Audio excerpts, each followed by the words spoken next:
ਦਿੱਲੀ ਵਾਲਿਆਂ ਵੱਲੋਂ ਜਿਸ ਤਰੀਕੇ ਨਾਲ ਇਹ ਸਾਰੀ ਖੇਡ ਖੇਡੀ ਜਾ ਰਹੀ ਆ, ਉਹਦੇ ਵਿੱਚ ਦੋ ਚੀਜ਼ਾਂ ਐਤਕੀ ਸਾਫ਼ ਦਿਖ ਰਹੀਆਂ।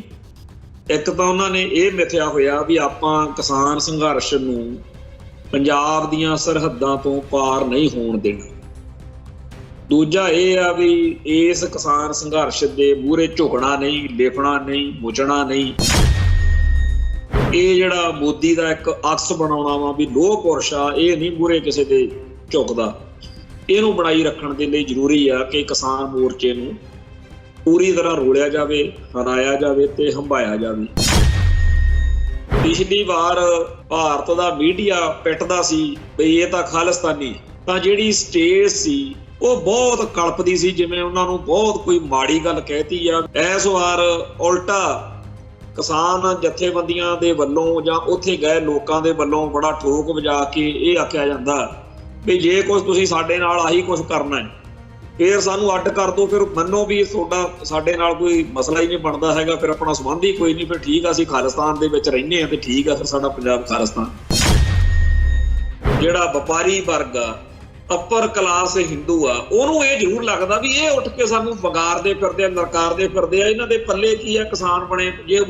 ਤੋਂ ਪਿਛਲੀ ਵਾਰ ਵੀ ਉਹਨਾਂ ਨੂੰ ਬੜੀ ਤਕਲੀਫ ਹੋਈ, ਬੜਾ ਭੰਡਿਆ ਗੋਦੀ ਮੀਡੀਆ ਦੇ ਰਾਹੀਂ ਕਿ ਇਹ ਕਿਸਾਨ ਥੋੜੀ ਆ, ਇੰਨੇ ਸੋਹਣੇ ਟਰੈਕਟਰ ਲਈ ਫਿਰਦੇ ਆ, ਇੰਨੀਆਂ ਮਹਿੰਗੀਆਂ ਕਾਰਾਂ, ਇੰਨੇ ਮਹਿੰਗੇ ਕੱਪੜੇ ਪਾਉਂਦੇ ਆ। ਇਹ ਲੋਕ ਜਿਹੜੇ ਨੇ ਵਧੀਆ ਪੀਜੇ ਬਰਗਰ ਉੱਥੇ ਲੰਗਰ ਲਾਈ ਫਿਰਦੇ ਆ, ਇਹ ਤਾਂ ਜੀ ਕਾਜੂ ਕਿਸ਼ਮਿਸ਼ ਬਦਾਮ ਖਾਂਦੇ ਆ। ਉਦੋਂ ਵੀ ਇਹੋ ਜਿਹੀਆਂ ਗੱਲਾਂ ਕਹਿ ਕੇ ਭੰਡੀ ਪ੍ਰਚਾਰ ਕੀਤਾ ਗਿਆ ਸੀ, ਹੁਣ ਵੀ ਉਹ ਸ਼ੁਰੂ ਹੋ ਗਏ। ਬੀਤੇ ਅਤੇ ਅੱਜ ਦੇ ਸੰਘਰਸ਼ ਦੇ ਵਿੱਚ ਇੱਕ ਫਰਕ ਆ, ਉਹ ਇਹ ਆ ਕਿ ਪਿਛਲੀ ਵਾਰ ਕਾਮਰੇਡ ਲਾਣੇ ਦਾ ਬਹੁਤ ਜ਼ੋਰ ਸੀ। ਐਤਕੀ ਕਾਮਰੇਡ ਲਾਣੇ ਨੂੰ ਤਾਂ ਬਿਪਤਾ ਪਈ ਹੋਈ ਆ, ਆਪਦੀ ਸਾਖ ਬਚਾਉਣ ਦੇ ਲਈ ਉਹ ਕਈ ਤਕਵਾਂਜਤਾਂ ਕਰ ਰਹੇ ਆ, ਜਿਵੇਂ ਭਾਰਤ ਬੰਦ ਦਾ ਸੱਦਾ ਵੀ ਦਿੱਤਾ, ਜਿਵੇਂ ਰੀਲਾਂ ਰੋਕਣ ਦਾ ਪ੍ਰੋਗਰਾਮ ਦਿੱਤਾ। ਖੇਤੀ ਤਾਂ ਹਰ ਮਨੁੱਖ ਆ ਜਿਹੜਾ ਧਰਤੀ ਤੇ, ਉਹਦਾ ਪੇਟ ਭਰਨ ਦਾ ਇੱਕ ਬਹੁਤ ਵੱਡਾ ਸਾਧਨ, ਤੇ ਇਹਦੇ ਰਾਹੀਂ ਇਹਦੇ ਤੋਂ ਕਾਰਪੋਰੇਟ ਘਰਾਣੇ ਤਾਂ ਕਰੋੜਾਂ ਰੁਪਏ ਕਮਾ ਸਕਦੇ ਆ, ਪਰ ਖੇਤਾਂ 'ਚ ਕੰਮ ਕਰਦੇ ਲੋਕਾਂ ਤੋਂ ਖੇਤ ਖੋਹ ਲੈਣ ਦੇ ਲਈ ਜਿਸ ਤਰੀਕੇ ਦਾ ਮਾਹੌਲ ਸਿਰਜਿਆ ਜਾ ਰਿਹਾ, ਵਰਤਾਂਤ ਸਿਰਜਿਆ ਜਾ ਰਿਹਾ, ਨੈਰੇਟਿਵ ਸਿਰਜਿਆ ਜਾ ਰਿਹਾ ਕਿ ਖੇਤਾਂ ਦੇ ਵਿੱਚ ਕੰਮ ਕਰਦੇ ਲੋਕਾਂ ਤੋਂ ਇਹ ਧੰਦਾ ਛੁਡਵਾਉਣਾ। ਭਾਰਤ ਮਾਤਾ ਕੀ ਜੈ ਕਹਿਣ ਵਾਲੇ ਤਿਰੰਗਾ ਝੰਡਾ ਚੱਕ ਕੇ ਭਾਰਤੀ ਰੰਗ ਵਿੱਚ ਰੰਗ ਕੇ ਆਪਦੇ ਆਪ ਨੂੰ ਪੇਸ਼ ਕਰਨ ਵਾਲਿਆਂ ਦੀ ਘਾਟ ਨਹੀਂ। ਕਿਸੇ ਦੀ ਹੋਣ ਵਾਲੀ ਐਸੇ ਪੁਸ਼ਤ ਨੂੰ ਕਹਿਣਾ ਪੈ ਸਕਦਾ ਕਿ ਬਾਪੂ ਕਿਹੜੇ ਮੁਲਕ ਕਿਹੜੀ ਗੱਲ, ਇਹ ਕੋਈ ਬੰਦਿਆਂ ਵਾਲੀ ਗੱਲ ਨਹੀਂ। ਜਿਹੜਾ ਮੁਲਕ ਆਪਣੀ ਹੋਂਦ ਹਸਤੀ ਮਟਾਉਣ ਨੂੰ ਤੁਰਿਆ ਫਿਰਦਾ, ਉਹਦੀ ਜੈ ਜੈਕਾਰ ਤੂੰ ਕਰਨੀਆਂ ਕਰੀ ਚੱਲ, ਆਪਾਂ ਤਾਂ ਖਾਲਿਸਤਾਨ ਜਿੰਦਾਬਾਦ। ਆ ਜਿਹੜੇ ਜਾਖੜ ਹੁਣੀ ਆ, ਕੈਪਟਨ ਹੁਣੀ ਆ, ਇਹਨਾਂ ਸਾਰਿਆਂ ਨੂੰ ਪਤਾ ਬਈ ਅਸੀਂ ਜੇਕਰ ਕੋਈ ਭਕਾਈ ਮਾਰੀ ਤਾਂ ਵੋਟਾਂ ਮੌਕੇ ਪਹਿਲਾਂ ਹੀ ਵੈਸੇ ਤਾਂ ਬੀਜੇਪੀ ਦੇ ਭਾਂਡੇ ਵਿਕੇ ਹੋਏ ਨੇ ਪੰਜਾਬ 'ਚ। ਇਹਨਾਂ ਦੀ ਬੀਜੇਪੀ ਦੀ ਤੇ ਅਕਾਲੀ ਦਲ ਬਾਦਲ ਦੀ ਜੋ ਹਾਲਤ ਆ ਉਹ ਕਿਸੇ ਤੋਂ ਲੁਕੀ ਛਿਪੀ ਤਾਂ ਹੈ ਨਹੀਂ, ਪਰ ਕਿਸਾਨ ਸੰਘਰਸ਼ ਜਿਹੜਾ ਹੈ ਉਹ ਇਹਨਾਂ ਨੂੰ ਹੋਰ ਜ਼ਿਆਦਾ ਤੰਗ ਕਰੂ। ਕਾਂਗਰਸ ਵਾਲੇ ਜਾਂ ਆਮ ਆਦਮੀ ਪਾਰਟੀ ਵਾਲੇ, ਇੱਥੋਂ ਤੱਕ ਕਿ ਬਾਦਲ ਦਲ ਵਾਲੇ ਵੀ ਮਾੜਾ ਮੋਟਾ ਕੋਈ ਨਾ ਕੋਈ ਢੰਗ ਤਰੀਕਾ ਜਿਹਾ ਅਪਣਾ ਕੇ ਕਿਸਾਨ ਸੰਘਰਸ਼ ਦੀ ਹਮਾਇਤ, ਜੇ ਹੋਰ ਨਹੀਂ ਤਾਂ ਜਿਹੜਾ ਉੱਥੇ ਜ਼ੁਲਮ ਹੋ ਰਿਹਾ, ਜੋ ਉੱਥੇ ਬੰਬ ਗੋਲੇ ਸੁੱਟੇ ਜਾ ਰਹੇ ਨੇ, ਉਹਦੇ ਵਿਰੋਧ ਵਿੱਚ ਹੀ ਚਾਰ ਲਾਈਨਾਂ ਕਹਿ ਕੇ ਸੁਰਖਰੂ ਜਿਹਾ ਕਰ ਲੈਂਦੇ। ਇਹ ਜਿਹੜੇ ਦੜ ਬੱਟੀ ਬੈਠੇ ਆ, ਕਿਉਂਕਿ ਜੇ ਬੀਜੇਪੀ ਦਾ ਵਿਰੋਧ ਕਰਦੇ ਆ ਤਾਂ ਮਰਦੇ ਆ, ਤੇ ਜੇ ਨਹੀਂ ਖਿਲਾਫ ਬੋਲਦੇ ਤਾਂ ਫਿਰ ਪੰਜਾਬ ਦੇ ਵਿੱਚ ਇੱਥੇ ਵੋਟਾਂ ਲੈਣੀਆਂ ਨੇ ਇਹਨਾਂ ਨੇ। TV 84 ਉੱਤੇ ਪ੍ਰੋਗਰਾਮ ਖਬਰ ਦੀ ਖਬਰ ਦੇਖ ਰਹੇ ਸਾਰੇ ਦਰਸ਼ਕਾਂ ਨੂੰ ਮੈਂ ਸਰਬਜੀਤ ਸਿੰਘ ਘੁਮਾਣ ਫਤਿਹ ਅਰਜ਼ ਕਰਦਾ ਜੀ। ਵਾਹਿਗੁਰੂ ਜੀ ਕਾ ਖਾਲਸਾ, ਵਾਹਿਗੁਰੂ ਜੀ ਕੀ ਫਤਿਹ। ਕਿਸਾਨ ਸੰਘਰਸ਼ ਅੱਜ ਤੀਜੇ ਦਿਨ ਦੇ ਵਿੱਚ, ਤੇ ਅੱਜ ਇਸ ਮੌਕੇ ਕਿਸਾਨ ਜਥੇਬੰਦੀਆਂ ਦੇ ਨੁਮਾਇੰਦਿਆਂ ਦੇ ਨਾਲ ਭਾਰਤੀ ਸਟੇਟ ਦੇ ਸਰਕਾਰ ਦੇ ਨੁਮਾਇੰਦਿਆਂ ਦੀ ਇੱਕ ਗੱਲਬਾਤ ਚੱਲ ਰਹੀ ਆ। ਇਹ ਸਾਫ਼ ਤੌਰ ਦੇ ਉੱਤੇ ਇਹ ਉਵੇਂ ਦੀ ਹੀ ਗੱਲਬਾਤ ਆ ਜਿਵੇਂ ਪਿਛਲੇ ਵਾਰ ਜਦੋਂ ਕਿਸਾਨ ਸੰਘਰਸ਼ ਮੌਕੇ ਰੋਜ਼ ਮੀਟਿੰਗਾਂ ਮੁਲਾਕਾਤਾਂ ਕੀਤੀਆਂ ਜਾਂਦੀਆਂ ਸੀ, ਟਰਕਾਇਆ ਜਾਂਦਾ ਸੀ, ਥਕਾਇਆ ਜਾਂਦਾ ਸੀ, ਗੱਲ ਨੂੰ ਲਮਕਾਇਆ ਜਾਂਦਾ ਸੀ, ਭਰਮਾਇਆ ਜਾਂਦਾ ਸੀ। ਸਾਮ ਦਾਮ ਦੰਡ ਭੇਤ ਤੇ ਹੋਰ ਜਿਹੜੀਆਂ ਬ੍ਰਾਹਮਣਵਾਦੀ ਗ੍ਰੰਥਾਂ ਦੇ ਵਿੱਚ ਚਾਣਕਿਆ ਨੀਤੀ ਜਾਂ ਹੋਰ ਕੂਟਨੀਤਿਕ ਚਾਲਾਂ ਨੇ ਉਹ ਚੱਲੀਆਂ ਜਾਂਦੀਆਂ ਸੀ, ਉਵੇਂ ਦੀ ਹੋਈ ਅੱਜ ਖੇਡ ਆ। ਪਰ ਜਿਹੜੀ ਸਚਾਈ ਆ ਉਹ ਇਹ ਹੈ ਕਿ ਅੱਜ ਦਿਨੇ ਹਰਿਆਣੇ ਦੇ ਮੁੱਖ ਮੰਤਰੀ ਮਨੋਹਰ ਲਾਲ ਖੱਟੜ ਦੀ ਇੱਕ ਇੰਟਰਵਿਊ ਪ੍ਰੈਸ ਵਾਰਤਾ ਸਾਹਮਣੇ ਆਈ ਹੈ, ਜਿਹਦੇ ਵਿੱਚ ਸਟੇਟ ਦਾ ਨਜ਼ਰੀਆ ਜਿਹੜਾ ਹੈ ਉਹ ਸਪਸ਼ਟ ਹੋਇਆ। ਵੈਸੇ ਤਾਂ ਜਿਹੜਾ ਹਰਿਆਣੇ ਦਾ ਇੱਕ ਹੋਰ ਮਿਨਿਸਟਰ ਹੈ ਅਨਿਲ ਵਿਜ ਕਰਕੇ, ਉਹਨੇ ਪਹਿਲਾਂ ਹੀ ਗੱਲ ਸਾਰੀ ਸਪਸ਼ਟ ਕੀਤੀ ਹੋਈ ਆ ਕਿ ਦਿੱਲੀ ਵਾਲਿਆਂ ਵੱਲੋਂ ਜਿਸ ਤਰੀਕੇ ਨਾਲ ਇਹ ਸਾਰੀ ਖੇਡ ਖੇਡੀ ਜਾ ਰਹੀ ਆ, ਉਹਦੇ ਵਿੱਚ ਦੋ ਚੀਜ਼ਾਂ ਐਤਕੀ ਸਾਫ਼ ਦਿਖ ਰਹੀਆਂ। ਇੱਕ ਤਾਂ ਉਹਨਾਂ ਨੇ ਇਹ ਮਿਥਿਆ ਹੋਇਆ ਵੀ ਆਪਾਂ ਕਿਸਾਨ ਸੰਘਰਸ਼ ਨੂੰ ਪੰਜਾਬ ਦੀਆਂ ਸਰਹੱਦਾਂ ਤੋਂ ਪਾਰ ਨਹੀਂ ਹੋਣ ਦੇਣਾ। ਦੂਜਾ ਇਹ ਆ ਵੀ ਇਸ ਕਿਸਾਨ ਸੰਘਰਸ਼ ਦੇ ਮੂਹਰੇ ਝੁਕਣਾ ਨਹੀਂ, ਲਿਫਣਾ ਨਹੀਂ, ਮੁਚਣਾ ਨਹੀਂ, ਅੜੇ ਰਹਿਣਾ, ਡਟੇ ਰਹਿਣਾ ਆਪਦੀ ਗੱਲ ਤੇ ਇਹ ਜਿਹੜਾ ਮੋਦੀ ਦਾ ਇੱਕ ਅਕਸ ਬਣਾਉਣਾ ਵਾ ਵੀ ਲੋਹ ਪੁਰਸ਼ ਆ, ਇਹ ਨਹੀਂ ਮੂਹਰੇ ਕਿਸੇ ਦੇ ਝੁਕਦਾ। ਇਹਨੂੰ ਬਣਾਈ ਰੱਖਣ ਦੇ ਲਈ ਜ਼ਰੂਰੀ ਆ ਕਿ ਕਿਸਾਨ ਮੋਰਚੇ ਨੂੰ ਪੂਰੀ ਤਰ੍ਹਾਂ ਰੋਲਿਆ ਜਾਵੇ, ਹਰਾਇਆ ਜਾਵੇ ਤੇ ਹੰਭਾਇਆ ਜਾਵੇ।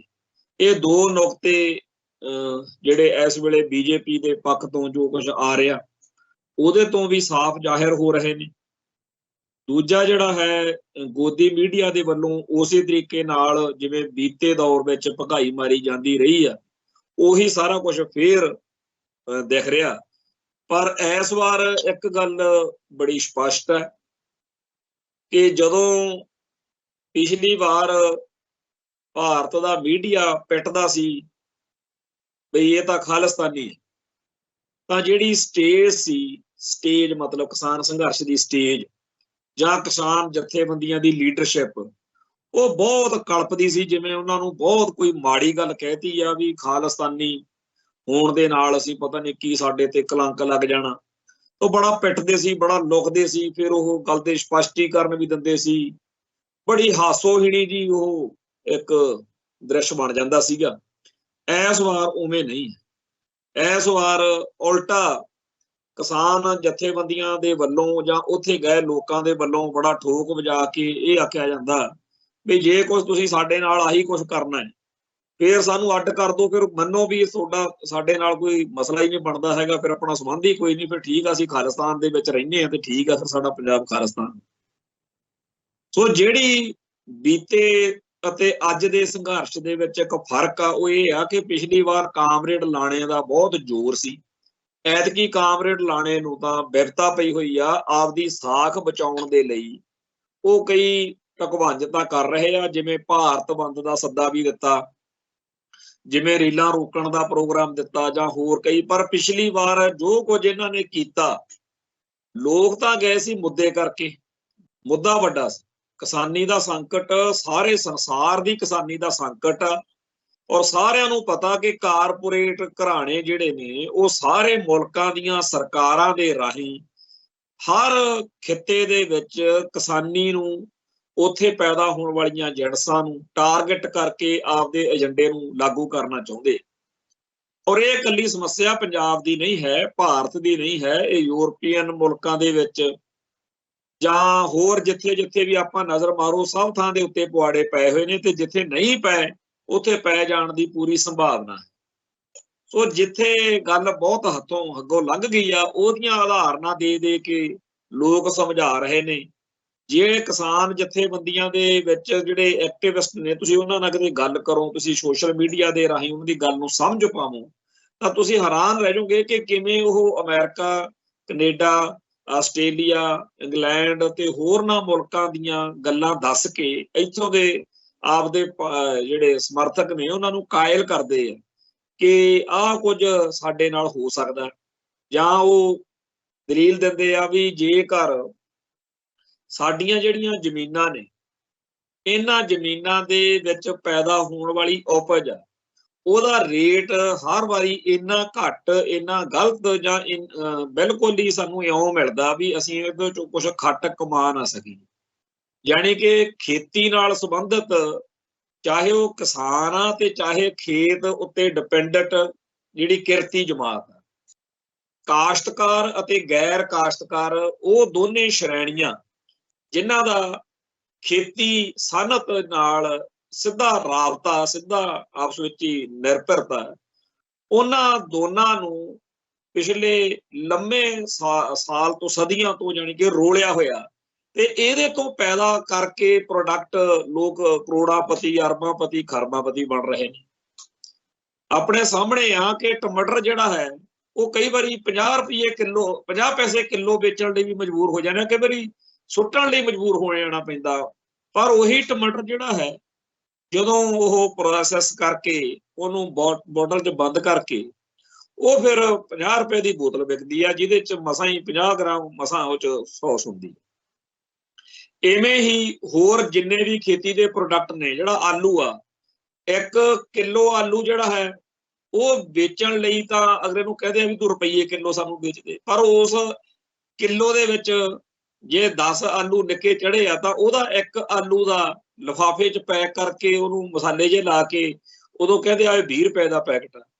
ਉਹ ਸਾਰੀ ਲਾਗਤ, ਸਾਰੇ ਜਿਹੜਾ ਉਹ ਲਿਫਾਫੇ ਦੇ ਵਿੱਚ ਜੇ ਲਾ ਵੀ ਲਿਆ ਜਾਵੇ ਤਾਂ 4-5 ਰੁਪਏ ਤੋਂ ਵੱਧ ਦਾ ਮਸਾਲਾ ਨਹੀਂ ਹੁੰਦਾ, ਪਰ ਉਹ 20 ਰੁਪਏ ਦਾ ਵਿਕਦਾ।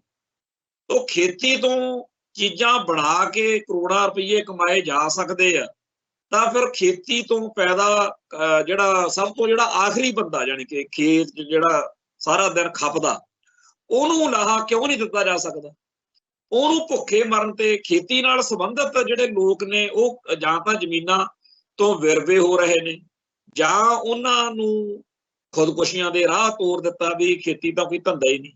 ਅਸਲ ਵਿੱਚ ਇੱਕ ਵਰਲਡ ਵਾਈਡ ਕਾਰਪੋਰੇਟ ਘਰਾਣਿਆਂ ਨੇ ਇਹ ਰੌਲਾ ਪਾਤਾ ਵੀ ਖੇਤੀ ਤਾਂ ਬਹੁਤ ਮਾੜਾ ਕੰਮ ਆ ਜੀ, ਜਿਹਨੇ ਖੁਦਕੁਸ਼ੀ ਕਰਨੀ ਆ ਉਹ ਇਸ ਰਾਹ ਪਵੇ, ਜਦੋਂ ਕਿ ਖੇਤੀ ਤਾਂ ਹਰ ਮਨੁੱਖ ਆ ਜਿਹੜਾ ਧਰਤੀ ਤੇ ਉਹਦਾ ਪੇਟ ਭਰਨ ਦਾ ਇੱਕ ਬਹੁਤ ਵੱਡਾ ਸਾਧਨ, ਤੇ ਇਹਦੇ ਰਾਹੀਂ ਇਹਦੇ ਤੋਂ ਕਾਰਪੋਰੇਟ ਘਰਾਣੇ ਤਾਂ ਕਰੋੜਾਂ ਰੁਪਏ ਕਮਾ ਸਕਦੇ ਆ, ਪਰ ਖੇਤਾਂ 'ਚ ਕੰਮ ਕਰਦੇ ਲੋਕਾਂ ਤੋਂ ਖੇਤ ਖੋਹ ਲੈਣ ਦੇ ਲਈ ਜਿਸ ਤਰੀਕੇ ਦਾ ਮਾਹੌਲ ਸਿਰਜਿਆ ਜਾ ਰਿਹਾ, ਵਰਤਾਂਤ ਸਿਰਜਿਆ ਜਾ ਰਿਹਾ, ਨੈਰੇਟਿਵ ਸਿਰਜਿਆ ਜਾ ਰਿਹਾ ਕਿ ਖੇਤਾਂ ਦੇ ਵਿੱਚ ਕੰਮ ਕਰਦੇ ਲੋਕਾਂ ਤੋਂ ਇਹ ਧੰਦਾ ਛੁਡਵਾਉਣਾ, ਹੁਣ ਉਹ ਲੋਕ ਹੋਰ ਕਿਹੜੇ ਖੂਹ 'ਚ ਡਿੱਗਣ, ਉਹਨਾਂ ਨੂੰ ਤਾਂ ਇਹੀ ਕੰਮ ਆਉਂਦਾ। ਤੋ ਕੁੱਲ ਮਿਲਾ ਕੇ ਖੇਤੀ ਨਾਲ ਸੰਬੰਧਿਤ ਸਮੱਸਿਆਵਾਂ ਦੇ ਵੱਲ, ਖੇਤ ਮਜ਼ਦੂਰਾਂ ਨਾਲ ਸੰਬੰਧਿਤ ਜਾਂ ਕਿਸਾਨੀ ਨਾਲ ਸੰਬੰਧਿਤ ਮੁੱਦਿਆਂ ਦੇ ਉੱਤੇ ਚਰਚਾ ਕਰਨ ਤੋਂ ਬਹੁਤ ਸਾਰੇ ਸਾਲਾਂ ਤੋਂ ਬਚਿਆ ਜਾਂਦਾ ਰਿਹਾ, ਲੁਕਿਆ ਜਾਂਦਾ ਰਿਹਾ, ਭੱਜਿਆ ਜਾਂਦਾ ਰਿਹਾ। ਖਾਸ ਤੌਰ ਤੇ ਬਾਕੀ ਦੁਨੀਆ ਨਾਲੋਂ ਜੇ ਅਸੀਂ ਸਾਡੇ ਇਸ ਮੁਲਕ ਦੀ ਗੱਲ ਕਰੀਏ, ਸਾਨੂੰ ਤਾਂ ਸਰਦਾਰ ਕਪੂਰ ਸਿੰਘ ਦੀ ਇੱਕ ਬਹੁਤ ਪੁਰਾਣੀ ਤਕਰੀਰ ਆ ਜਿਹਦੇ ਵਿੱਚ ਉਹ ਸਾਫ਼ ਦੱਸਦੇ ਆ ਕਿ ਪ੍ਰਾਈਸ ਕਮਿਸ਼ਨ ਵਾਲੇ ਰੇਟ ਹੀ ਇਉਂ ਤੇ ਕਰਦੇ ਆ ਖੇਤੀ ਜਿਣਸਾਂ ਦਾ ਕਿ ਜਿਹੜਾ ਕਿਸਾਨ ਆ ਉਹ ਭੁੱਖਾ ਹੀ ਮਰੂ। ਉਹਦੀ ਇੱਕ ਵੀਡੀਓ ਆਡੀਓ ਜਿਹੜੀ ਹੈਗੀ ਆ ਉਹ ਬੜੀ ਸੋਸ਼ਲ ਮੀਡੀਆ ਤੇ ਵੀ ਮਿਲ ਜਾਂਦੀ ਆ, ਆਵੇਂ YouTube ਤੇ ਵੀ ਪਈ, ਲੇਖ ਵੀ ਉਹਨਾਂ ਦਾ ਹੈਗਾ ਇਸ ਤਰ੍ਹਾਂ। ਹੁਣ ਜਦੋਂ ਆਪਾਂ ਅੱਜ ਦੇ ਮਾਹੌਲ ਤੇ ਨਜ਼ਰ ਮਾਰਦੇ ਹਾਂ, ਅੱਜ ਵਾਲੇ ਜਿਹੜੇ ਆਹ ਦਿਨ ਨੇ ਇਹ ਐਵੇਂ ਨਹੀਂ ਆ ਗਏ, ਇਹਦੇ ਪਿੱਛੇ ਪਿਛਲੇ 70-80 ਸਾਲ ਦਾ ਆਜ਼ਾਦ ਭਾਰਤ ਦਾ ਜਿਹੜਾ ਇਤਿਹਾਸ ਆ, ਜਿਹਦੇ ਵਿੱਚ ਅੱਡ-ਅੱਡ ਮੌਕਿਆਂ ਦੇ ਉੱਤੇ ਇਹੋ ਜਿਹੀਆਂ ਕਮੇਟੀਆਂ, ਇਹੋ ਜਿਹੀਆਂ ਇਨਕੁਆਇਰੀ ਕਮਿਸ਼ਨ, ਕੋਈ ਮਤਲਬ ਪੜਤਾਲੀਆ ਕਮਿਸ਼ਨ, ਕਦੇ ਕੁਛ ਬਣਦੇ ਬਣਾਉਂਦੇ, ਅਖੀਰ ਜਿਹੜਾ ਆਪਣੇ ਸਾਰਿਆਂ ਦੇ ਸਾਹਮਣੇ ਇੱਕ ਇਹੋ ਜਿਹੀਆਂ ਸਿਫਾਰਸ਼ਾਂ ਦਾ ਵੀ ਚਰਚਾ ਆਇਆ ਵੀ ਆਹ ਸਿਫਾਰਸ਼ਾਂ ਜਿਹੜੀਆਂ ਨੇ ਇਹ ਜੇਕਰ ਲਾਗੂ ਹੋ ਜਾਣ ਤਾਂ ਕਿਸਾਨੀ ਬਚ ਸਕਦੀ ਹੈ। ਪਰ ਉਹ ਸਿਫਾਰਸ਼ਾਂ ਕਰਾਉਣ ਵਾਲਿਆਂ ਨੂੰ ਤਾਂ ਬੜੇ ਮਾਣ ਸਨਮਾਨ ਮਿਲਦੇ ਆ ਵੀ ਲਓ ਜੀ ਇਹ ਤਾਂ ਅਸੀਂ ਭਾਰਤ ਰਤਨ ਬਣਾਤਾ ਜੀ, ਇਹਦੀਆਂ ਸਿਫਾਰਸ਼ਾਂ ਬੜੀਆਂ, ਪਰ ਉਹਨਾਂ ਨੂੰ ਲਾਗੂ ਕਰਨ ਤੋਂ ਅਗਲੇ ਇਨਕਾਰੀ ਆ ਵੀ ਇਹ ਲਾਗੂ ਨਹੀਂ ਕਰਨੀ ਸਿਫਾਰਸ਼। ਸੋ ਕੁੱਲ ਮਿਲਾ ਕੇ ਅੱਜ ਦਾ ਜਿਹੜਾ ਕਿਸਾਨ ਸੰਘਰਸ਼ ਆ, ਇਹਦੀਆਂ ਜੜਾਂ ਅੱਜ ਕੋਈ ਪੰਜਾਬ ਦੇ ਲੋਕਾਂ ਨੂੰ ਉੱਠ ਕੇ ਚਾਅ ਚੜ ਗਿਆ ਹੋਵੇ ਵੀ ਇਹ ਤਾਂ ਜੀ ਐਵੇਂ ਖਣੀ ਮੌਕਾ ਹੀ ਭਾਲਦੇ ਫਿਰਦੇ ਸੀ, ਇਹੋ ਜਿਹੀ ਗੱਲ ਨਹੀਂ ਹੈ। ਹਾਂ, ਇਹ ਗੱਲ ਜ਼ਰੂਰ ਆ ਕਿ ਜਿਹੜਾ ਬ੍ਰਾਹਮਣ ਬਾਣੀਆਂ ਗੱਠਜੋੜ ਆ, ਕਿਉਂਕਿ ਉਹ ਪੁਜਾਰੀ ਸ਼੍ਰੇਣੀ ਤੇ ਉਹਦੇ ਨਾਲ ਜੁੜਿਆ ਹੋਇਆ ਅੱਪਰ ਹਿੰਦੂ ਜਿਹੜਾ ਵਪਾਰੀ ਵਰਗ ਆ, ਅੱਪਰ ਕਲਾਸ ਹਿੰਦੂ ਆ, ਉਹਨੂੰ ਇਹ ਜ਼ਰੂਰ ਲੱਗਦਾ ਵੀ ਇਹ ਉੱਠ ਕੇ ਸਾਨੂੰ ਵਗਾਰਦੇ ਫਿਰਦੇ ਆ, ਲਲਕਾਰਦੇ ਫਿਰਦੇ ਆ, ਇਹਨਾਂ ਦੇ ਪੱਲੇ ਕੀ ਆ, ਕਿਸਾਨ ਬਣੇ ਜੇ। ਤੋਂ ਪਿਛਲੀ ਵਾਰ ਵੀ ਉਹਨਾਂ ਨੂੰ ਬੜੀ ਤਕਲੀਫ ਹੋਈ, ਬੜਾ ਭੰਡਿਆ ਗੋਦੀ ਮੀਡੀਆ ਦੇ ਰਾਹੀਂ ਕਿ ਇਹ ਕਿਸਾਨ ਥੋੜੀ ਆ, ਇੰਨੇ ਸੋਹਣੇ ਟਰੈਕਟਰ ਲਈ ਫਿਰਦੇ ਆ, ਇੰਨੀਆਂ ਮਹਿੰਗੀਆਂ ਕਾਰਾਂ, ਇੰਨੇ ਮਹਿੰਗੇ ਕੱਪੜੇ ਪਾਉਂਦੇ ਆ, ਬ੍ਰਾਂਡਡ ਬੂਟ ਪਾਉਂਦੇ ਆ, ਤੇ ਇਹ ਲੋਕ ਜਿਹੜੇ ਨੇ ਵਧੀਆ ਪੀਜੇ 버ਗਰ ਉੱਥੇ ਲੰਗਰ ਲਾਈ ਫਿਰਦੇ ਆ, ਇਹ ਤਾਂ ਜੀ ਕਾਜੂ ਕਿਸ਼ਮਿਸ਼ ਬਦਾਮ ਖਾਂਦੇ ਆ। ਉਦੋਂ ਵੀ ਇਹੋ ਜਿਹੀਆਂ ਗੱਲਾਂ ਕਹਿ ਕੇ ਭੰਡੀ ਪ੍ਰਚਾਰ ਕੀਤਾ ਗਿਆ ਸੀ। ਹੁਣ ਵੀ ਉਹ ਸ਼ੁਰੂ ਹੋ ਗਿਆ ਕਿ ਜੀ ਇਹ ਏਦਾਂ ਨਜ਼ਾਰੇ ਲੈਂਦੇ। ਹੁਣ ਸਾਡੇ ਪੰਜਾਬ ਦੇ ਵਿੱਚ ਜਾਂ ਸਾਡੇ ਭਾਈਚਾਰੇ ਵਿੱਚ ਹੈਗਾ ਵੀ ਚਾਹੇ ਜੰਗ ਦਾ ਮਾਹੌਲ ਆ, ਚਾਹੇ ਕਿਸੇ ਹੋਰ ਤਰ੍ਹਾਂ ਦਾ, ਚੜ੍ਹਦੀ ਕਲਾ 'ਚ ਰਹਿੰਦੇ ਆ। ਤੇ ਉਹਦੇ ਵਿੱਚ ਜੇ ਕਿਤੇ 4 ਜਣਿਆਂ ਨੇ ਉੱਠ ਕੇ ਆਪਦਾ ਕੋਈ ਡੀਜੇ ਲਾ ਕੇ ਤੇ ਕੋਈ ਚੜ੍ਹਦੀ ਕਲਾ ਵਾਲਾ ਗਾਣਾ, ਜਿਹੜੇ ਕਿਉਂਕਿ ਬਹੁਤ ਸਾਰੇ ਪੰਜਾਬੀ ਸਿੰਗਰਾਂ ਨੇ, ਗਾਇਕਾਂ ਨੇ ਇਹੋ ਜਿਹੇ ਗਾਣੇ ਗੂਣੇ ਗਾਏ ਆ, ਜੇ ਉਹ ਲਾ ਕੇ ਮਾੜਾ ਮੋਟਾ ਆਪਦਾ ਮਨ ਪਰਚਾਵਾ ਕਰਦੇ ਆ, ਉਹਦੀ ਵੀਡੀਓ ਦਿਖਾ ਕੇ ਪਿੱਟੀ ਜਾਂਦੇ ਆ ਵੀ ਦੇਖੋ ਜੀ ਇਹ ਤਾਂ ਨਜ਼ਾਰੇ ਲੈਂਦੇ ਆ ਜੀ, ਉੱਥੇ ਭੰਗੜੇ ਪਾਉਂਦੇ ਫਿਰਦੇ। ਜੇ ਕੋਈ ਆਪਦੇ ਜਿਹੜਾ ਹੈਗਾ ਸੰਦ ਵੱਜ ਟਰੈਕਟਰ ਉਹਦੇ ਉੱਤੇ ਕਰਾਹ ਲੱਗਿਆ ਹੋਇਆ ਜਾਂ JCB ਆ, ਉਹਨੂੰ ਦੇਖ ਕੇ ਆ ਜਿਹੜਾ ਹੈਗਾ ਖੱਟੜ ਉਹ ਕਲਪੀ ਜਾਂਦਾ ਵੀ ਦੇਖੋ ਜੀ ਇਹ ਟਰੈਕਟਰ ਲਈ ਫਿਰਦੇ ਆ। ਟਰੈਕਟਰ ਜਿਹੜਾ ਜੇ ਜਾਣਾ ਹੀ ਆ ਦਿੱਲੀ ਨੂੰ, ਅੱਜ ਖੱਟੜ ਜਿਹੜਾ CM ਆ ਹਰਿਆਣੇ ਦਾ, ਉਹ ਇਹ ਗੱਲ ਕਹਿ ਰਿਹਾ ਸੀ ਵੀ ਜੇ ਇਹਨਾਂ ਨੇ ਜਾਣਾ ਹੀ ਆ ਦਿੱਲੀ ਨੂੰ ਤਾਂ ਹੋਰ ਸਾਧਨਾਂ ਰਾਹੀਂ ਜਾਣ। ਆਹ ਕੀ ਹੋਇਆ ਵੀ ਟਰੈਕਟਰਾਂ ਤੇ ਚੜੇ ਫਿਰਦੇ। ਹਰ ਗੱਲ ਪੁੱਠੀ ਤੋਂ ਪੁੱਠੀ ਕਰਕੇ ਅਸਲ ਵਿੱਚ ਇੱਕ ਮਾਹੌਲ ਜਿਹੜਾ ਪੂਰੇ ਮੁਲਕ ਦੇ ਵਿੱਚ ਨਫ਼ਰਤ ਵਾਲਾ, ਕੜੱਤਣ ਵਾਲਾ, ਵਿਰੋਧ ਵਾਲਾ ਸਿਰਜਿਆ ਜਾ ਰਿਹਾ। ਉੱਪਰੋਂ ਜੇ ਤਾਂ ਪਿਛਲੀ ਵਾਰ ਵਾਲਾ ਹੁੰਦਾ ਮਾਹੌਲ, ਫਿਰ ਤਾਂ ਹੁਣ ਨੂੰ ਲੇਰਾ ਜਿਹਾ ਮਾਰਦੀ ਲੀਡਰਸ਼ਿਪ। ਹੁਣ ਤਾਂ ਅਗਲੇ ਠੋਕ ਵਜਾ ਕੇ ਕਹਿੰਦੇ। ਤੇ ਮੈਂ ਇਹੀ ਗੱਲ ਪਿਛਲੇ ਪ੍ਰੋਗਰਾਮਾਂ 'ਚ ਕਹੀ, ਅੱਜ ਫੇਰ ਕਹਿਣਾ ਬਈ ਇਹ ਜਿਹੜਾ ਸੰਘਰਸ਼ ਆ, ਇਹ ਕਾਮਯਾਬ ਹੋਣਾ ਜਾਂ ਨਾ ਕਾਮਯਾਬ ਹੋਣਾ ਤਾਂ ਇੱਕ ਵੱਖਰਾ ਵਿਸ਼ਾ, ਪਰ ਇਹਦੇ ਵਿੱਚੋਂ ਖਾਲਿਸਤਾਨ ਦੇ ਏਜੰਡੇ ਨੂੰ ਬਹੁਤ ਬਲ ਮਿਲਦਾ। ਕਿਉਂਕਿ ਜਿਹੜੀਆਂ ਗੱਲਾਂ ਕਹਾਉਣ ਲਈ ਪਿਛਲੇ 70-80 ਸਾਲ ਤੋਂ ਸਟੇਟ ਅਸਫਲ ਰਹੀ ਆ, ਸਿੱਖਾਂ ਦੇ ਉੱਤੇ ਬਥੇਰੇ ਜ਼ੁਲਮ ਹੋਏ, ਸਿੱਖਾਂ ਦੇ ਉੱਤੇ 84 ਵੀ ਵਾਪਰ ਗਿਆ। ਉਦੋਂ ਵੀ ਜੂਨ 84 ਤੋਂ ਬਾਅਦ ਵੀ ਬਹੁਤ ਸਾਰਿਆਂ ਨੂੰ ਲੱਗਦਾ ਸੀ ਵੀ ਜੇਕਰ ਸੰਤ ਭਿੰਡਰਾਂ ਵਾਲੇ ਦਰਬਾਰ ਸਾਹਿਬ ਦੇ ਵਿੱਚ ਹਥਿਆਰਬੰਦ ਹੋ ਕੇ ਬੈਠੇ ਤਾਂ ਹਮਲਾ ਹੋਇਆ, ਨਹੀਂ ਤਾਂ ਇੰਦਰਾ ਸ਼ਾਇਦ ਨਾ ਕਰਦੀ। ਫਿਰ ਨਵੰਬਰ 84 ਬਾਰੇ ਲੋਕਾਂ ਨੇ ਬਹਾਨਾ ਕੱਢ ਲਿਆ ਬਈ ਐਵੇਂ ਖਾਲਿਸਤਾਨ ਦੀ ਗੱਲ ਕਰਨ ਦਾ ਕੀ ਫਾਇਦਾ, ਆਪਾਂ ਮੰਨੋ ਵੀ ਜੇ ਇੰਦਰਾ ਗਾਂਧੀ ਠੋਕੀ ਆ ਫੇਰ ਹੀ ਅਗਲਿਆਂ ਨੇ ਕਤਲੇਆਮ ਕੀਤਾ। ਜੇ ਬਾਅਦ 'ਚ ਝੂਠੇ ਪੁਲਿਸ ਮੁਕਾਬਲਿਆਂ 'ਚ ਜਾਂ ਝੂਠੇ ਮੁਕੱਦਮਿਆਂ 'ਚ ਸਿੱਖਾਂ ਦਾ ਘਾਣ ਹੋਇਆ, ਫੇਰ ਦਲੀਲ ਕੋਈ ਨਾ ਕੋਈ, ਮਤਲਬ ਦਲੀਲਾਂ ਲੱਭਣ ਵਾਲੇ ਲੱਭਦੇ ਗਏ ਪਰ ਸਟੇਟ ਨੇ ਕੋਈ ਛੱਡਿਆ ਨਹੀਂ। ਹੁਣ ਵੀ ਇਸ ਮੌਕੇ ਵੀ ਭਾਰਤ ਮਾਤਾ ਕੀ ਜੈ ਕਹਿਣ ਵਾਲੇ ਤਿਰੰਗਾ ਝੰਡਾ ਚੱਕ ਕੇ ਭਾਰਤੀ ਰੰਗ ਵਿੱਚ ਰੰਗ ਕੇ ਆਪਦੇ ਆਪ ਨੂੰ ਪੇਸ਼ ਕਰਨ ਵਾਲਿਆਂ ਦੀ ਘਾਟ ਨਹੀਂ, ਪਰ ਸਟੇਟ ਨੇ ਛੱਡਣਾ ਨਹੀਂ। ਜਿਹੜੇ ਬੰਦੇ ਨੂੰ ਇਸ ਵੇਲੇ ਪੂਰਾ ਬੁਖਾਰ ਚੜਿਆ ਹੋਇਆ ਵੀ ਆਪਾਂ ਤਾਂ ਜੀ ਇਸ ਮੁਲਕ ਦੀ, ਦੇਸ਼ ਦੀ ਏਕਤਾ ਤੇ ਅਖੰਡਤਾ ਨੂੰ ਕੁਰਬਾਨ ਹੋ ਜਾਣਾ, ਸਾਡੀਆਂ ਤਾਂ ਪੁਸ਼ਤਾਂ ਇਸ ਮੁਲਕ ਦੇ ਲੇਖੇ ਲੱਗੀਆਂ ਨੇ ਤੇ ਗਾਂਹ ਵੀ ਅਸੀਂ ਐਂ ਕਰਨਾ, ਉਹਨਾਂ ਸਾਰਿਆਂ ਦੇ ਬਾਰੇ ਆਪਾਂ ਇੱਕ ਗੱਲ ਯਕੀਨ ਨਾਲ ਕਹਿ ਸਕਦੇ ਹਾਂ ਬਈ ਕਿਸੇ ਦੀ ਹੋਣ ਵਾਲੀ ਐਸੇ ਪੁਸ਼ਤ ਨੂੰ ਕਹਿਣਾ ਪੈ ਸਕਦਾ ਕਿ ਬਾਪੂ ਕਿਹੜੇ ਮੁਲਕ ਕਿਹੜੀ ਗੱਲ, ਇਹ ਕੋਈ ਬੰਦਿਆਂ ਵਾਲੀ ਗੱਲ ਨਹੀਂ। ਜਿਹੜਾ ਮੁਲਕ ਆਪਣੀ ਹੋਂਦ ਹਸਤੀ ਮਟਾਉਣ ਨੂੰ ਤੁਰਿਆ ਫਿਰਦਾ, ਉਹਦੀ ਜੈ ਜੈਕਾਰ ਤੂੰ ਕਰਨੀਆਂ ਕਰੀ ਚੱਲ, ਆਪਾਂ ਤਾਂ ਖਾਲਿਸਤਾਨ ਜਿੰਦਾਬਾਦ। ਜੇ ਹੋਣ ਵਾਲੇ ਨਹੀਂ ਤਾਂ ਅਗਲੀ ਪੀੜ੍ਹੀ ਤਾਂ ਅਗਲੀ ਪੀੜ੍ਹੀ, ਇਹ ਤਾਂ ਅਗਲੇ ਕਹਾ ਕੇ ਹਟਣਗੇ। 1947 ਮੌਕੇ ਜਿਨ੍ਹਾਂ ਨੂੰ ਲੱਗਦਾ ਸੀ ਕਿ ਪਾਕਿਸਤਾਨ ਤਾਂ ਮੁਸਲਮਾਨਾਂ ਦਾ ਮੁਲਕ ਆ, ਉਹਨਾਂ ਦੇ ਹੀ ਪੁੱਤ ਪੋਤੇ 84 ਮੌਕੇ ਬਾਰਡਰ ਟੱਪ ਕੇ ਉਧਰ ਨੂੰ ਭੱਜੇ ਜਾਂਦੇ ਸੀ। ਜਿਨ੍ਹਾਂ ਨੂੰ ਆਪਦੇ ਮੰਨ ਕੇ ਵੀ ਆਪਦੇ ਭਰਾ ਨੇ ਜੀ, ਹਿੰਦੂ ਸਿੱਖ ਏਕਤਾ ਕਦੋਂ ਲੱਭਣੀ, ਇਹੋ ਜਿਹਾ ਹਿੰਦੂ ਸਿੱਖ ਏਕਤਾ ਦਾ ਅਗਲਿਆਂ ਨੇ ਦਿਖਾਈ ਅਸਲੀਅਤ ਬਈ ਇੱਥੋਂ ਸਭ ਕੁਝ ਤਿਆਗ ਕੇ ਅਗਲੇ ਉਧਰ ਨੂੰ ਭੱਜੇ। ਸੋ ਜਿਹੜਾ ਇਸ ਮੁਲਕ ਦਾ ਸਿਸਟਮ ਆ, ਉਹ ਜਿਸ ਸੋਚ ਦੇ ਵਿੱਚੋਂ ਬਣਿਆ, ਹੁਣ ਜਿਹਨੇ ਆਪਦੇ ਮਨ 'ਚ ਵਹਿਮ ਰੱਖਣਾ ਵੀ ਜੀ ਡਾਕਟਰ ਭੀਮ ਰਾਓ ਅੰਬੇਦਕਰ ਨੇ ਬਹੁਤ ਵਧੀਆ ਸੰਵਿਧਾਨ ਲਿਖਤਾ, ਉਹਦਾ ਕੋਈ ਇਲਾਜ ਨਹੀਂ, ਇਲਾਜ ਤਾਂ ਇਸ ਮੁਲਕ ਦੇ ਸਿਸਟਮ ਨੇ ਆਪੇ ਹੀ ਕਰ ਦੇਣਾ। ਜਿਹੜੇ ਭੈਣ ਭਰਾਵਾਂ ਨੂੰ ਖਾਲਿਸਤਾਨ ਦਾ ਏਜੰਡਾ ਜਾਂ ਪੰਥਕ ਸੋਚ ਨੂੰ ਗਾਲਾਂ ਕੱਢਣ ਤੋਂ ਬਗੈਰ ਕੋਈ ਕੰਮ ਨਹੀਂ, ਉਹਨਾਂ ਸਾਰਿਆਂ ਦੇ ਉੱਤੇ ਬਹੁਤਾ ਗਿਲਾ ਸ਼ਿਕਵਾ ਕਰਨ ਦੀ ਲੋੜ ਨਹੀਂ। ਜਦੋਂ ਛਤਰ ਫਿਰਿਆ, ਇਹਨਾਂ ਨੇ ਆਪੇ ਟੱਪਦੇ ਫਿਰਨਾ ਬਈ ਖਾਲਿਸਤਾਨੀਆਂ ਦਾ ਵਿਰੋਧ ਕਰਕੇ ਅਸੀਂ ਤਾਂ ਆਪਦੀ ਬੇਇੱਜ਼ਤੀ ਦਾ ਸੌਦਾ ਪੱਕਾ ਕਰ ਲਿਆ, ਕਿਉਂਕਿ ਨਾ ਤਾਂ ਹੁਣ ਸਾਨੂੰ ਉਹ ਆਪਦੇ ਮੰਨਦੇ ਆ ਵੀ ਸਾਰੀ ਉਮਰ ਤਾਂ ਤੁਸੀਂ ਭਾਰਤ ਮਾਤਾ ਕੀ ਜੈ ਕਹਿੰਦੇ ਰਹੇ, ਤੇ ਨਾ ਅਸੀਂ ਹੁਣ ਇਸ ਪਾਸੇ ਖੜਨ ਜੋਗੇ ਆ, ਕਿਉਂਕਿ ਅਗਲੇ ਗਲ 'ਚ ਟਾਇਰ ਪਾਉਣ ਨੂੰ ਤੁਰੇ ਫਿਰਦੇ। ਖੈਰ, ਅੱਜ ਦਾ ਜਿਹੜਾ ਮਾਹੌਲ ਆ, ਇਹਦੇ ਵਿੱਚ ਅਜੀਬ ਜੀ ਗੱਲ ਕਿ ਵਾਪਰ ਰਹੀ ਆ ਵੀ ਕੈਪਟਨ ਜਾਖੜ ਤੇ ਪਹਿਲਾਂ ਕਾਂਗਰਸੀ ਹੁੰਦੇ ਸੀ, ਹੁਣ ਭਾਜਪਾ 'ਚ ਚਲੇ ਗਏ, ਜਿਆਣੀ ਹੁਣੀ ਜਾਂ ਜਿਹੜਾ ਇੱਥੇ ਅਵਿਨਾਸ਼ ਖੰਨਾ, ਜਿਹੜੇ ਬੀਜੇਪੀ ਦੇ ਪੰਜਾਬ ਦੇ ਲੀਡਰ ਨੇ, ਜਾਂ ਲਾਲਪੁਰੇ ਮਨਜਿੰਦਰ ਸਰਸੇ ਹੁਣੀ, ਹੋਰ ਬੜੇ ਬੀਜੇਪੀ ਦੇ ਲੀਡਰ ਨੇ ਜਿਹੜੇ ਆਪਦੇ ਆਪ ਨੂੰ ਪੰਥ ਅਤੇ ਪੰਜਾਬ ਦੇ ਪੱਖ ਵਿੱਚ ਭੁਗਤਾਉਣ ਦੀ ਗੱਲ ਕਰਾਉਣ ਵਿੱਚ ਬੜਾ ਉਹ ਦਮ ਗੱਜੇ ਜੇ ਮਾਰਦੇ, ਉਹਨਾਂ ਨੇ ਬੜਾ ਕਸੂਤਾ ਬਣਿਆ ਹੋਇਆ ਮਾਹੌਲ। ਕਿਉਂਕਿ ਕਾਂਗਰਸ ਵਾਲੇ ਜਾਂ ਆਮ ਆਦਮੀ ਪਾਰਟੀ ਵਾਲੇ, ਇੱਥੋਂ ਤੱਕ ਕਿ ਬਾਦਲ ਦਲ ਵਾਲੇ ਵੀ ਮਾੜਾ ਮੋਟਾ ਕੋਈ ਨਾ ਕੋਈ ਢੰਗ ਤਰੀਕਾ ਜਿਹਾ ਅਪਣਾ ਕੇ ਕਿਸਾਨ ਸੰਘਰਸ਼ ਦੀ ਹਮਾਇਤ, ਜੇ ਹੋਰ ਨਹੀਂ ਤਾਂ ਜਿਹੜਾ ਉੱਥੇ ਜ਼ੁਲਮ ਹੋ ਰਿਹਾ, ਜੋ ਉੱਥੇ ਬੰਬ ਗੋਲੇ ਸੁੱਟੇ ਜਾ ਰਹੇ ਨੇ, ਉਹਦੇ ਵਿਰੋਧ ਵਿੱਚ ਹੀ ਚਾਰ ਲਾਈਨਾਂ ਕਹਿ ਕੇ ਸੁਰਖਰੂ ਜਿਹਾ ਕਰ ਲੈਂਦੇ ਬਾਦਲ ਦਲ ਵਾਲੇ ਵੀ ਇਸ ਤਰ੍ਹਾਂ ਜੇ ਕਰਪੁਰ ਲਈ।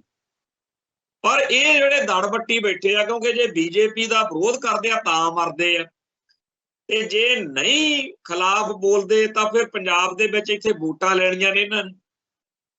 ਆਉਣ ਵਾਲੇ ਦਿਨਾਂ ਦੇ ਵਿੱਚ ਜਦੋਂ ਕਦੇ ਮਾਹੌਲ ਦੇ ਵਿੱਚ ਕੋਈ ਗੜਬੜ ਵੱਡੀ ਛੋਟੀ ਹੋ ਗਈ, ਜਿੱਦਣ ਸੁਨੀਲ ਜਾਖੜ ਦੇ ਘਰ ਦਾ ਜਾਂ ਕੈਪਟਨ ਅਮਰਿੰਦਰ ਸਿੰਘ ਦੇ ਘਰ ਦਾ, ਜਿਆਣੀ ਦੇ ਘਰ ਦਾ ਵਿਰੋਧ ਕਰ ਲਿਆ, ਘਰਾਓ ਕਰ ਲਿਆ ਕਿਸਾਨ ਜਥੇਬੰਦੀਆਂ ਨੇ, ਜਾਂ ਜਦੋਂ ਮਾਹੌਲ 'ਚ ਤਲਖੀ ਵਧੀ, ਪਿਛਲੀ ਵਾਰ ਚੇਤੇ ਕਰੋ ਹੁਸ਼ਿਆਰਪੁਰ ਇੱਕ ਬੀਜੇਪੀ ਲੀਡਰ ਨੇ ਭਕਾਈ ਮਾਰੀ ਤੇ ਉਹਦੇ ਦਰਾਂ ਮੂਹਰੇ ਫਿਰ ਆਪਣੇ ਨੌਜਵਾਨਾਂ ਨੇ ਗੋਹੇ ਦੀ ਟਰਾਲੀ ਲਾਹ ਜਾਂਦੀ ਸੀ। ਜਦੋਂ ਕਿਤੇ ਆਉਣ ਵਾਲੇ ਸਮੇਂ ਦੇ ਵਿੱਚ ਬੀਜੇਪੀ ਲੀਡਰ ਜਿਹੜੇ ਪੰਜਾਬ ਦੇ ਵਿੱਚ ਆਰਐਸਐਸ ਨਾਲ ਬੀਜੇਪੀ ਨਾਲ ਸਾਂਝ ਰੱਖਦੇ ਨੇ, ਉਹਨਾਂ ਦੇ ਉੱਤੇ ਨਜ਼ਲਾ ਸਾਰਾ ਡਿੱਗਣਾ, ਜਿਹੜਾ ਆਉਣ ਵਾਲੇ ਦਿਨਾਂ ਦੇ ਵਿੱਚ ਮਾਹੌਲ ਜਿੱਧਰ ਨੂੰ ਜਾਣਾ ਇਹ ਸਾਫ਼ ਗੱਲ। ਤੇ ਪਿਛਲੀ ਵਾਰ ਇੱਕ ਨੂੰ ਤਾਂ ਬਿਲਕੁਲ ਹੈ ਤਾਂ ਉਹ ਗੱਲ ਮਾੜੀ ਸੀ, ਕਿਸਾਨ ਜਥੇਬੰਦੀਆਂ ਨੇ ਕਿਵੇਂ ਉਹਦਾ ਝੱਗਾ ਪਜਾਮਾ ਜਿਹਾ ਲਾਹਤਾ ਸੀ ਉਧਰ ਭਰੋਟ ਵਾਲੀ ਸਾਈਡ ਤੋਂ। ਸੋ ਬੜਾ ਇਹਨਾਂ ਲਈ ਔਖਾ। ਇਹ ਲੋਕ ਮੋਦੀ ਦੇ ਖਿਲਾਫ ਬੋਲਣ ਦੀ ਜੁਰਤ ਨਹੀਂ ਕਰ ਸਕਦੇ। ਇਹ ਲੋਕ ਪੰਜਾਬ ਦੇ ਪੰਥ ਦੇ ਰੋਸ ਨੂੰ, ਜਜ਼ਬੇ ਨੂੰ ਬੜੀ ਚੰਗੀ ਤਰ੍ਹਾਂ ਪਛਾਣਦੇ।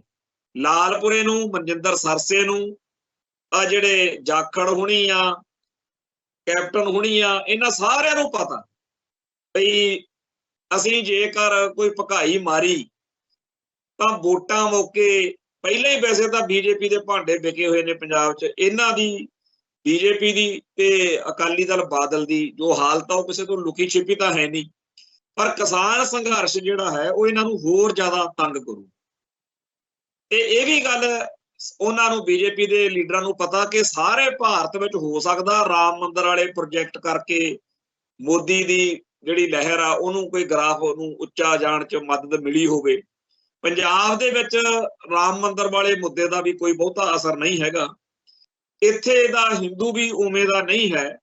ਇੱਥੇ ਜਿਹੜਾ ਸਾਰਾ ਮਾਹੌਲ ਆ ਉਹ ਬੜਾ ਅਜੀਬੋ ਗਰੀਬ ਜਿਹਾ ਹੈ। ਪੰਜਾਬ ਦੇ ਵਿੱਚ ਆਉਣ ਵਾਲੇ ਸਮੇਂ ਦੇ ਵਿੱਚ ਜਿਹੜਾ ਇਸ ਕਿਸਾਨ ਸੰਘਰਸ਼ ਕਰਕੇ ਮਾਹੌਲ ਵਿਗੜਨਾ ਜਾਂ ਮਾਹੌਲ ਬਣਨਾ ਹੈ, ਉਹਦੇ ਕਰਕੇ ਬੀਜੇਪੀ ਦਾ ਹੋਰ ਜ਼ਿਆਦਾ ਵੋਟ ਬੈਂਕ ਜਿਹੜਾ ਘਟੇਗਾ।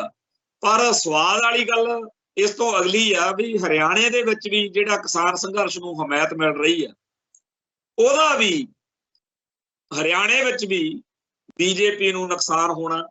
ਗਾਂ ਜਿਹੜਾ ਟਕੈਤ ਹੁਣੀ ਫੱਟੇ ਚੱਕੀ ਜਾਂਦੇ ਆ ਯੂਪੀ ਵਾਲੇ ਪਾਸੇ, ਉਹਦਾ ਵੀ ਅਸਰ ਪੈਣਾ। ਕੁੱਲ ਮਿਲਾ ਕੇ ਕਿਸਾਨ ਸੰਘਰਸ਼ ਨੇ ਲੋਕ ਸਭਾ ਚੋਣਾਂ ਮੌਕੇ ਬੀਜੇਪੀ ਲਈ ਵਿਪਤਾ ਵਧਾਉਣੀ ਹੈ।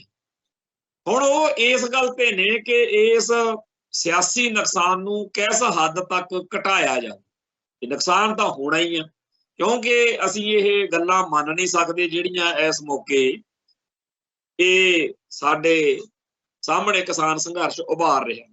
ਖਾਸ ਤੌਰ ਦੇ ਉੱਤੇ ਜਿਹੜਾ ਕਤਲੋਗਰਦ ਕੀਤੀ ਆ ਯੂਪੀ ਦੇ ਵਿੱਚ, ਉਹਨੂੰ ਜਿਸ ਤਰੀਕੇ ਨਾਲ ਹਿੱਕ ਦਾ ਵਾਲ ਬਣਾਇਆ ਹੋਇਆ ਲੀਡਰ ਨੂੰ, ਜਿਵੇਂ ਉਹਨੂੰ ਵਜ਼ਾਰਤ ਵਿੱਚ ਰੱਖਿਆ ਹੋਇਆ, ਉਹ ਸਾਰੀ ਗੱਲ ਪੰਜਾਬ ਦੇ ਲੋਕਾਂ ਨੂੰ, ਖਾਸ ਤੌਰ ਤੇ ਸਿੱਖ ਭਾਈਚਾਰੇ ਨੂੰ, ਉਹ ਬਹੁਤ ਜ਼ਿਆਦਾ ਤਕਲੀਫ ਦੇਣ ਵਾਲੀ ਗੱਲ ਆ ਵੀ ਜਿਸ ਬੰਦੇ ਨੇ ਸਾਡੇ ਭਰਾਵਾਂ ਦੇ ਕਤਲ ਕੀਤੇ, ਉਹਦੇ ਨਾਲ ਜਿੰਨੀ ਬੁਰੀ ਮਤਲਬ ਹੋਣੀ ਚਾਹੀਦੀ ਸੀ, ਉਲਟਾ ਉਹਨੂੰ ਨਾਇਕ ਬਣਾ ਕੇ ਉਹਨੂੰ ਜ਼ਮਾਨਤ ਤੇ ਉਹਨੂੰ ਬੜੇ ਮੌਜਾਂ ਕਰਾਈਆਂ ਜਾ ਰਹੀਆਂ।